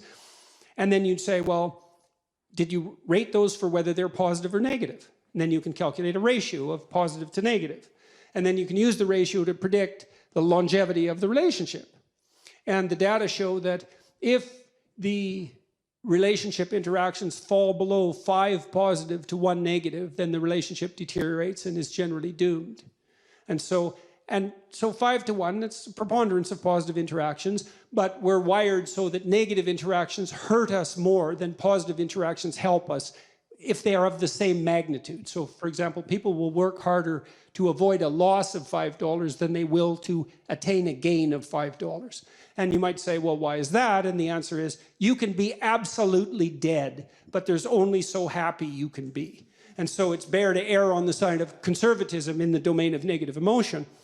And so, but interestingly enough, if the interactions rise so that they exceed 11 positive to 1 negative, the relationship also deteriorates. And so what that suggests is that there's it's sort of like smiles with teeth, right? You want a fair bit of positive emotion and reflection from your partner, but you don't want them to be a naive, dependent pushover who's afraid to stand up for themselves. And so you want to, because you're a nasty, horrible human being, and now and then you poke your partner just to see if there's anything there, because that's what you're like. And if you find out there isn't, you'll run roughshod over them, and you think you won't, but you will, especially if they're very good at implicitly encouraging that, which dependent people sometimes are. So you do assess for reciprocity, and the basic rule is you want approximately equal reciprocity in relationships that you want to maintain. Now, maybe, you have enough additional resource to be the giver more often than the receiver in some relationships, but I don't even think that really works that well with children. You obviously have to take care of them, but it's not like they don't deliver the goods to you if you have a good relationship with them. And you want to some degree, to enforce that reciprocity. Now, you might say, well, what happens in relationships where that's impossible? And, well, I give you a practical piece of a suggestion on that front. And this is another thing you can do in your own household. This is so useful, man. If you get good at doing this, your life will get so much better. You can't believe it. Is watch the people around you, and whenever they do anything that you would like to see repeated on a regular basis, tell them exactly what they did in detail, with, be positive about it, obviously, and just indicate that you noticed. And because I saw this when I was grading student essays, and so I taught this seminar for a long time, and I was trying to teach kids how to write. They were in their 4th year of university in the honors psych program. You'd think they'd bloody well already know how to write, but they didn't. And so I'd have them write a 4-page essay on a given topic, and then they had to rewrite that to a 6-page essay, and then they had to rewrite that to an 8-page essay. And the first essay I graded it was only 5% of their grade, and I told them, I'm going to cut you into ribbons, but it doesn't matter because it's, 5% of your grade, and so they could tolerate that. And generally, by the third essay, they had written the best thing they'd ever written in their life, and they learned so fast it was unbelievable. But one of the things I noticed was that they did a little testing with the first essay. They'd hand in something, it was just like, God, formulaic, boring. They weren't in it at all, There was nothing of the person in there. There was no thought. There was just the kind of psychobabble that they'd learned, especially if they were in faculties of education. And it was dry and dull, and everything about it was wrong. And so those are hard to grade, right? It's like, what's wrong with my essay? Well, the words aren't right. The phrases, they're not so good. They're not organized well into sentences. The sentences aren't sequenced well in the paragraphs. The paragraphs don't make a coherent argument, and the entire thing is empty. But other than that, no problem. It was often easier just to rewrite those essays than to grade them. So in any case, though, one of the things I did learn was that even in an essay like that, there is usually like one sentence or two sentences buried on like page 3 that was an actual thought and reasonably clearly stated and somewhat gripping, It was like the person popped out from all the background rubbish and said, well, what about this? And if you saw that and checked it and said, hey, you hit the mark right there, the next essay would be like 2/3 that. And that was really fun to see. And then maybe by the third essay, maybe it was all like that. And then they were really thrilled. It's like, wow, I wrote this, And it was sort of the culmination. Well, it was a 4th-year seminar. It was the culmination of their career as a psychology undergraduate. So that was great fun. But you can do that in your own household. If the envious part of you isn't jealous of the revelation of the goodness of the person. And so here's the opposite tack, if you want to do this. So imagine that you're a man who's managed to attract a mate, and he believes he's punched above his weight. So this woman is more attractive, let's say, more vivacious, more desirable than he deserves. So that's going to grate on his soul a fair bit, right? Partly because her shining casts a dim light on his lack of utility, let's say. And so you can imagine someone like that being prone to jealousy for obvious reasons. And so the best tack to manage in a situation like that, if you're that man, is to wait till your wife dresses herself up in a particularly attractive manner and then either fail to notice by occupying yourself with something trivial while she's attempting to gain your attention, or by criticizing her directly for what she's just managed to do. And if you do that 50 times, let's say, you can be sure that she'll never reveal her attractiveness to anyone else for the rest of her life, including you. And you'll get exactly what you deserved. So that's the opposite of watching people carefully. Now, I learned this in part from Skinner, B.F. Skinner, the famous animal behaviorist, because he used all sorts of reinforcement contingencies to shape animal behavior. And Skinner was unbelievably good at this. He trained pigeons in World War II to guide missiles by pecking at photographs. So they could map the photographs onto the missile trajectory, viewing the territory underneath, and peck accurately enough to guide the missile to its destination. That was discontinued as the technology for guided missiles developed, but Skinner could do that. And, we think pigeons, well, they're not that bright. It's like, they're smarter than you think, pigeons. That's why they can live in cities. That's not easy for a bird to pull off, It's not their natural habitat. And so, but Skinner, although he would use punishment, technically speaking, which is the application of a certain amount of pain, or threat, which is the use of anxiety, but what he believed was most effective was reward. But it required a tremendous amount of attention. So, for example, if Skinner was trying to train a rat to climb up a little ladder and then across the ladder and then maybe do a pirouette and come down, which he could do with no problem, he'd just watch the rat, and then when it got close to the ladder, he'd give it a food pellet. Now, his rats were starved, by the way, down to 3/4 of their normal body weight, so they were pretty eager to work for food.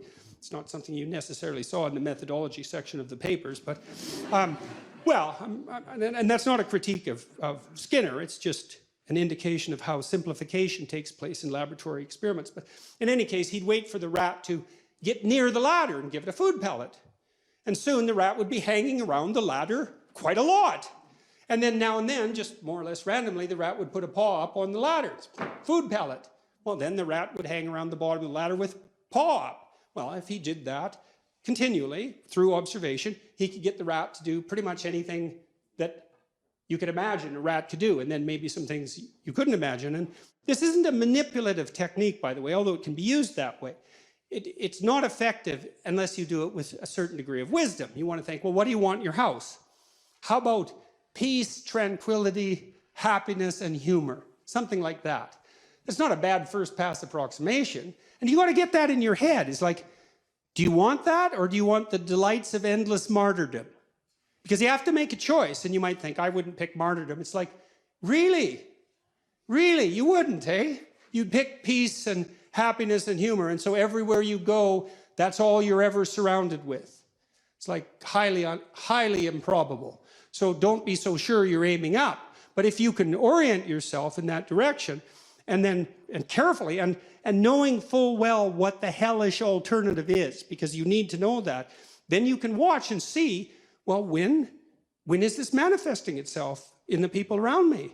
And then you can tell them in detail, I noticed today, we're having a discussion at dinner, and you made a spectacularly witty remark right at the right time, and it was provocative but not annoying, and so good work. And then the kid thinks, oh my God, he noticed. And then he's like twice as funny the next day, and maybe not in some unbearable manner. And that really works. It really works. But like I said, you have to quell the envy that would otherwise beset you, and you have to want to aim up, and then you have to not be jealous of the other person's goodness, and you have to be extremely attentive. But man, as a transformation technique, even in extraordinarily difficult relationships, which goes back to your point, there isn't anything I know of that's more effective. And I've been working with moderate Democrats in the United States recently, and with a number of Republicans, and suggesting that to the Democrats that when the Republicans do something that isn't absolutely malevolent and stupid, in your opinion,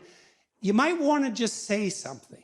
Like, that's not as bad as it could have been, something at least. And the same for the Republicans in relationship to the Democrats, and that because it's also one of the ways that you can reduce the tit-for-tat proclivity, right?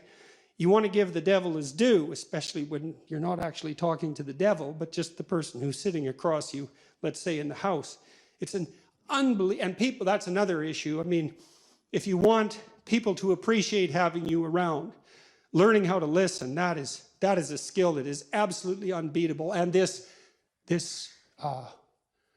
technique of summarizing to their satisfaction, that works like a charm. And it's not, you might be a little awkward when you first try it, and might feel a little manipulative because you're not that good at it. But if you get expert at it, and you have the greatest conversations with everyone. I had people in my clinical practice who were extraordinarily impaired intellectually and suffering from all sorts of assorted pathologies in addition to that. And if I was listening to them properly, they were as fascinating as anybody I had on the, say, more able and competent end of the spectrum. And you learn so much because there is nothing that people won't tell you if you listen. It is absolutely amazing what people will tell you, and so quickly they'll reveal things they didn't even know about themselves. And they need to know those things often. They've been hidden for years. It's so rewarding. And then this use of attentive reward, that's also, it's fun in a game-like sense once you learn to play it, because you're watching. You think, I'll just wait. This person's going to do something good sooner or later. It's like, pat, good work. And people are so thrilled that that little manifestation of goodness in their heart that managed to sneak out past their cynicism and boredom was recognized. They're so, what is it? It restores their faith in what's good inside them. It really does. It's unbelievably powerful. And so that can work if you're embroiled in a difficult relationship, and you can't escape easily, or maybe you can't escape on moral grounds. That listening, that helps a lot. You might have to listen a lot, but that use of judicious reward, man, that's a powerful technique. So the existentialists, this is what they were concerned about, and the locus of their concern was basically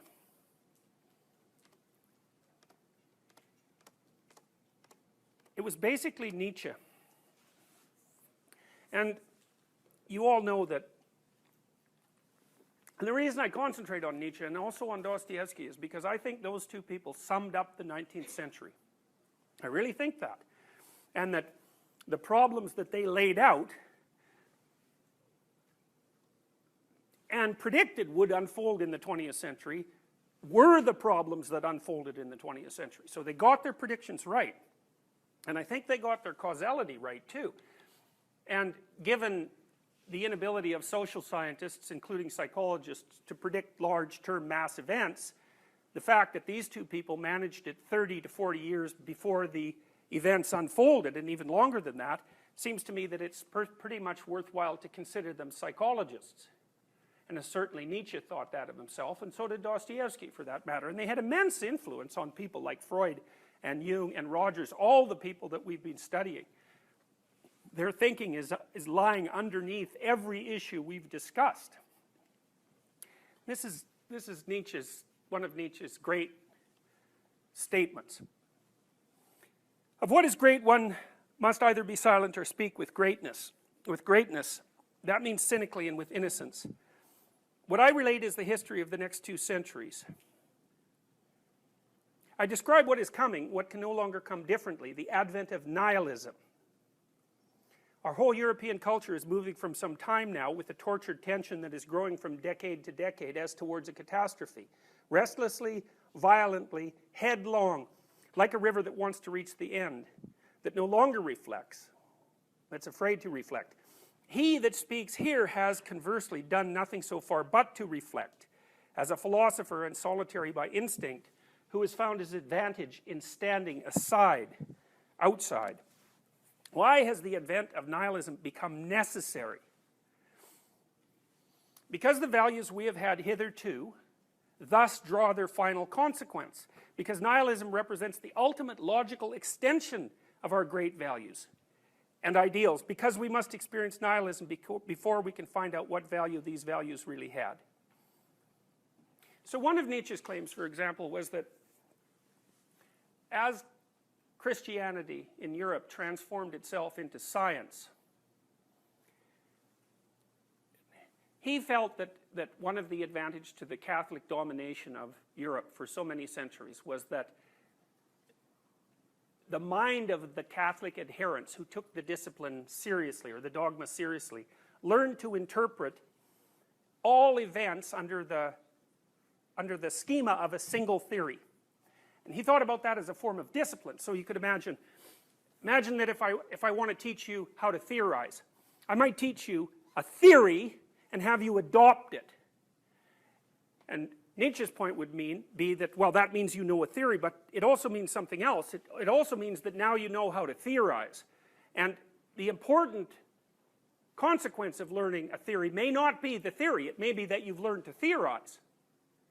Now, Nietzsche also pointed out that once you learn to theorize, you can separate yourself from the theory that gave rise to that knowledge. And so you can start to theorize even about the theory that you mastered.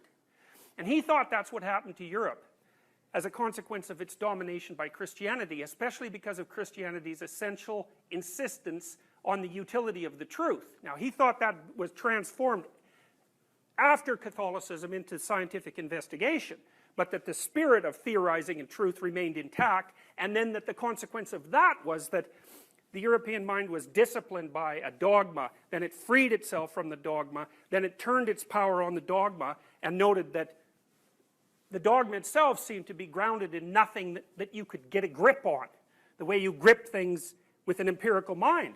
And so it fell apart. You know, and that's not saying much more than science posed a fatal challenge to religion. But it's saying it in a much more profound and interesting way. And it also explains why he makes this claim, that nihilism is the logical conclusion of the great values and ideals. So he didn't think about nihilism as a counter proposition, say, to dogmatic Christianity. He thought about it as the logical outcome of that. So now you think, well, is that relevant? Why is that relevant? Well, I think it's relevant for a lot of ideas, for a lot of reasons. The first question is, or the first observation might be, that a tremendous amount of mental illness, and this is an existential claim, is grounded in nihilism. when someone who's depressed comes to see you, what they often say is, I can't see any point in life. And that isn't what they mean. What they mean is, they see the meaning of life as suffering, which is a meaning, right? And that that's not bearable. And then the question is, given that, why bother with it? And that's the fundamental question of suicide. And it's a philosophical question. I think it was Camus who said that the only real philosophical question was whether or not to commit suicide. Now, you know, that's a little dark. I mean, maybe old Camus could have used some SSRIs, but you get the point. And it's inappropriate, in my estimation, to even discuss something, even to discuss depression with someone who's depressed, especially if they're intelligent and open, and therefore more tilted towards philosophical wonderings, without actually addressing the issue. Why live in the face of suffering? Okay, so that's one problem. It's to the degree that you will find it difficult in your life to build anything solid under your feet that you can stand on and believe, have faith in, let's say, you're going to be adrift. And the reason for that is, a lot of the things you're going to have to do will be difficult and they'll involve suffering, which is also an existential claim. So the existentialists, for example, they don't make the same claim Freud does. Freud claims that, in some sense, that the normal person is mentally healthy, apart from the mild distress of normal life. And then in order to be psychopathological, you have to have been hurt, and maybe multiple times, or and there's other things that could contribute to that. But the existentialists would say, no, no, no, let's just wait a minute here. Maybe the fundamental condition of human beings is nihilism and suffering, and that something has to be produced to counter that in order for life to be tolerable. Well, I think that's a perfectly reasonable proposition. Now, it's a strange proposition, because I've seen, in my lifetime, I've seen people who are tormented by existential ideas, who can't get them out of their mind, you know, ideas that relate to the meaning of life, and then other people, and concern about death, for example, and the extinguishing of everything that seems to have any value. It's a primary concern with them. And then I've seen other people for whom those questions never seem to arise. Now, I think those people are, first of all, I think they're conservative people. I don't think they're very open, and I think they're probably rather low in neuroticism.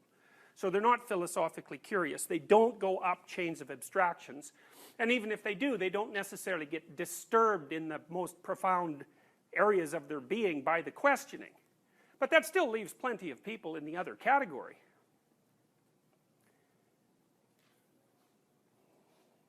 Now, the nihilism, well, you know, nihilism and atheism are closely related. I don't think they're identical by any stretch of the imagination. Although I think it's difficult for atheism to describe why it's not essentially nihilistic. And that's Dostoevsky's big criticism, because Dostoevsky's claim was that without any fundamental value assumed, then there's no reason why you can't do anything you want. And that's his famous line, if there's no God, then everything is permitted. And all of Dostoevsky's novel writing is an exploration of that idea. And sometimes it's an exploration of what that idea might mean if it was acted out in the life of a given individual, and so that would be, say, Crime and Punishment.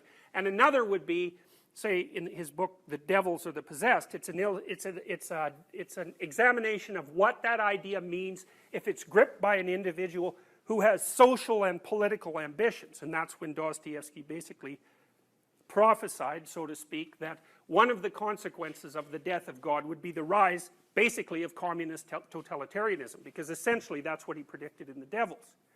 So that's pretty dead-on accurate prediction. It was really quite stunning to me when I came across it. And Nietzsche made exactly the same prediction, by the way.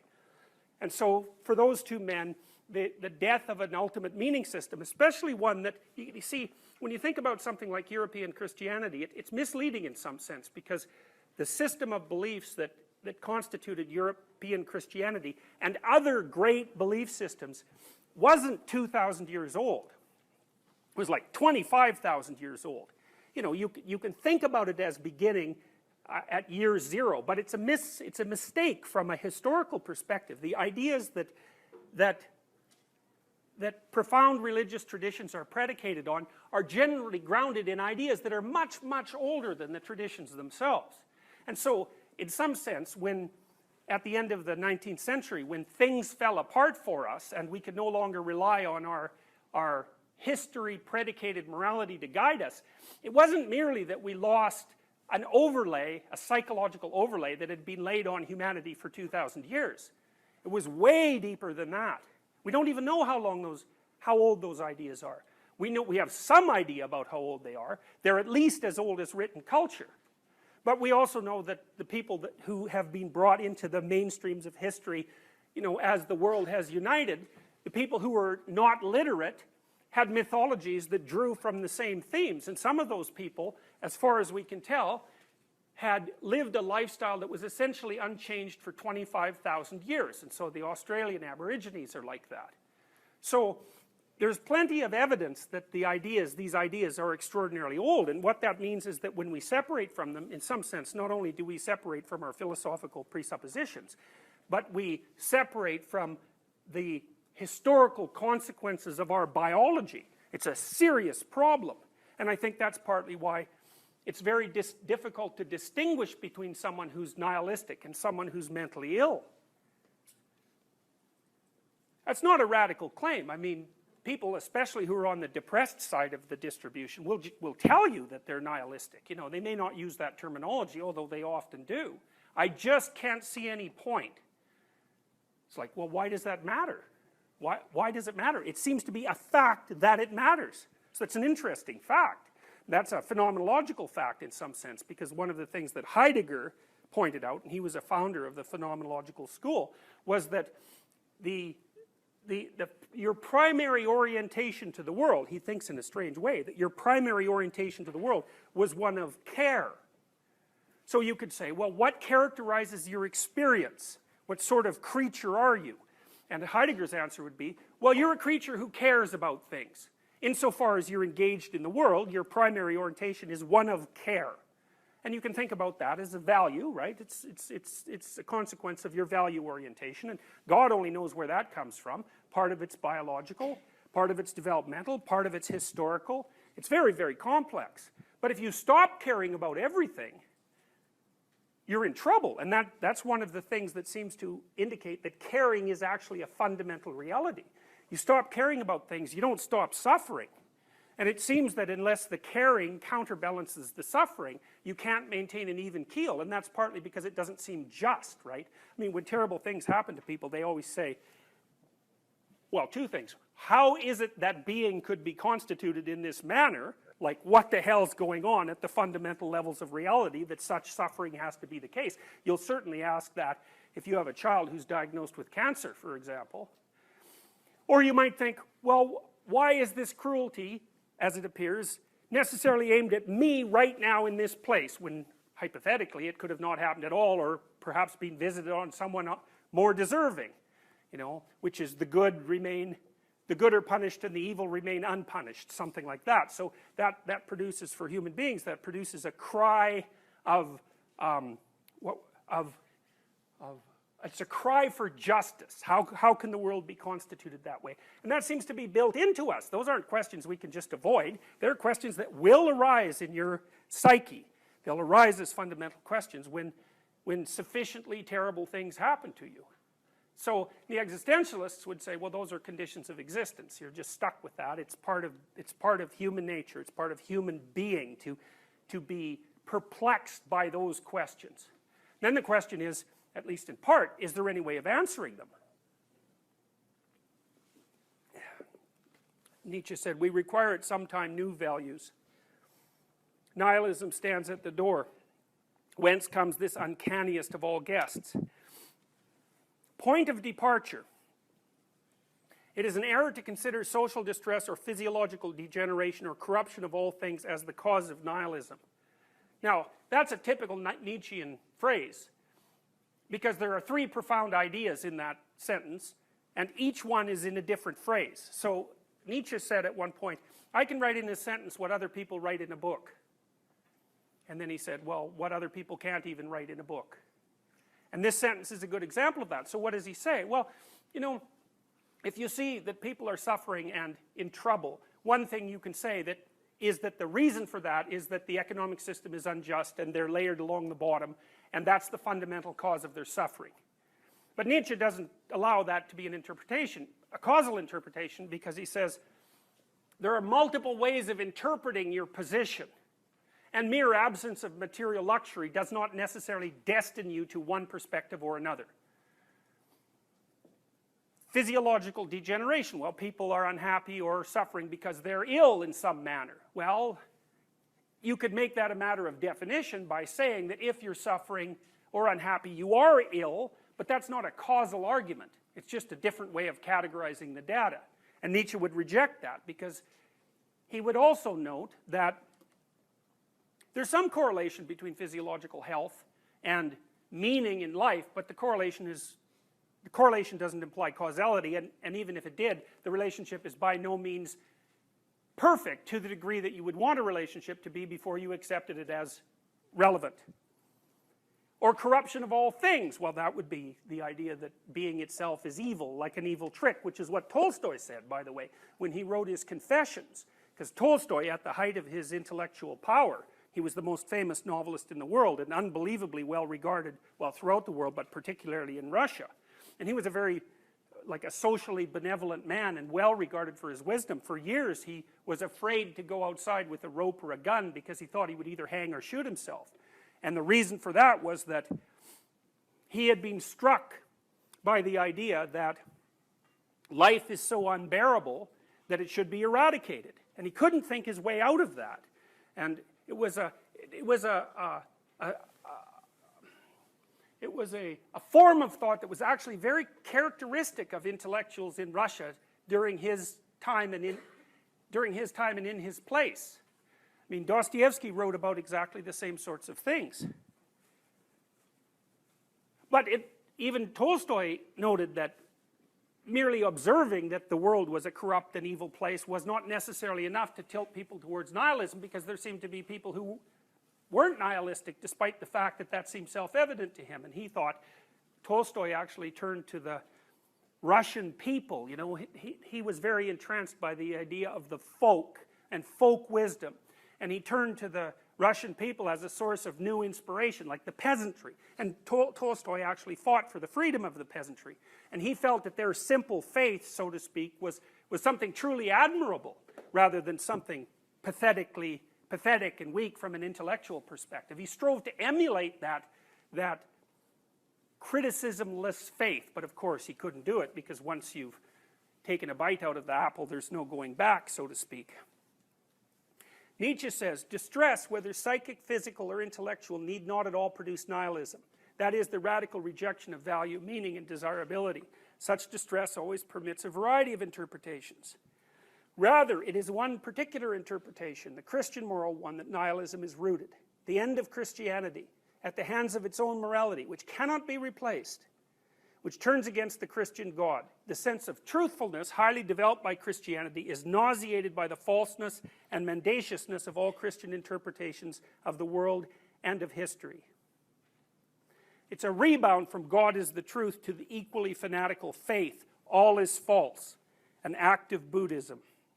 Skepticism regarding morality is what is decisive. The end of the moral interpretation of the world, which no longer has any sanction after it has tried to escape into some beyond, leads to nihilism. All lacks meaning. Well, that's rooted in Nietzsche's criticism of Christianity, because he believed that Christianity was exceptionally morally flawed, because all it offered its followers was the possibility of salvation and redemption from their suffering after they were dead. So it was projected into some other world, which, as far as Nietzsche was concerned, alleviated people of their local responsibility to try to improve things here and now. And Jung's comments about that were essentially that it was the proto-scientists' recognition of the fact that the spiritual salvation that Christianity promised was no longer sufficient that motivated the development of science. So for the early Christians, this is part of the tension between Christianity and science. For the early Christians, the idea was that the earth in some sense was ineradicably corrupt, and that all you could hope for in your earthly life was suffering, and that you should you should accept your suffering and hope for salvation in the future after you're dead. Well, obviously that philosophy appeared insufficient for people, and Jung's hypothesis about the development of science was that a counter fantasy developed in the unconscious of the Europeans, which was that the material realm, which had been defined as evil and therefore not worthy of any study or any pursuit whatsoever, actually held the seeds of the redemption that was lacking. And so that was Jung's commentary on the idea of the philosopher's stone, because the alchemists, who were proto-scientists, were trying to find a material substance, that would be the philosopher's stone, that would offer its holders wealth, health, and eternal life. And so you think, well, why are we pursuing science? Well, hopefully because we think it'll do us some good, here and now, right, in our bodies. And so Jung regarded science itself as stemming from that compensatory dream. It's a brilliant idea. It's actually the only idea I've ever read that seems to do a reasonable psychological account for the emergence of science as a discipline. It's a very strange practice. You know, you have to narrow your interests tremendously to be a scientist. You have to focus on one set of phenomena, you know, that might appear as useless to contemplate as how many angels could dance on the head of a pin. You have to devote decades to the study of that thing to make incremental progress. Why in the world would people ever be motivated to do that? Well, Jung's interpretation was, well, there was a deep counter movement towards the over-spiritualization of the psyche. And that was the revaluation of matter and its possibilities. Well, Nietzsche believed that Christianity, as it stood at the end of the 1800s, was an untenable philosophy, because he thought it had abandoned its moral obligations by escaping into some beyond, and therefore damned life as it was actually lived by human beings. So he felt that the demise was a good thing. He points out one other thing, and this is the difference between having a theory and then learning to theorize. He says, look, if you've been raised in a tradition, whatever that tradition happens to be, you have a belief system, whatever that belief system happens to be, and it falls apart on you at any one point, you suffer for two reasons. The first is your belief system fell apart, and that's not a good thing. It leaves everything unfixed and open, and you drown in possibility, in a sense. That's a Kierkegaardian phrase. But the second consequence is even worse. Once you've learned that one belief system that's solid could be demolished and fall apart, then it's very difficult ever again to have any faith in any belief systems whatsoever. So not only do you become a doubter of your own creed, let's say, you become a meta-doubter, which is the doubter of all belief systems. Well, in the step from that to nihilism, maybe those are exactly the same thing. You know, and that's really, you could think about that in some sense as the disease of the critical rational mind. It can saw off any branch that it's sitting on.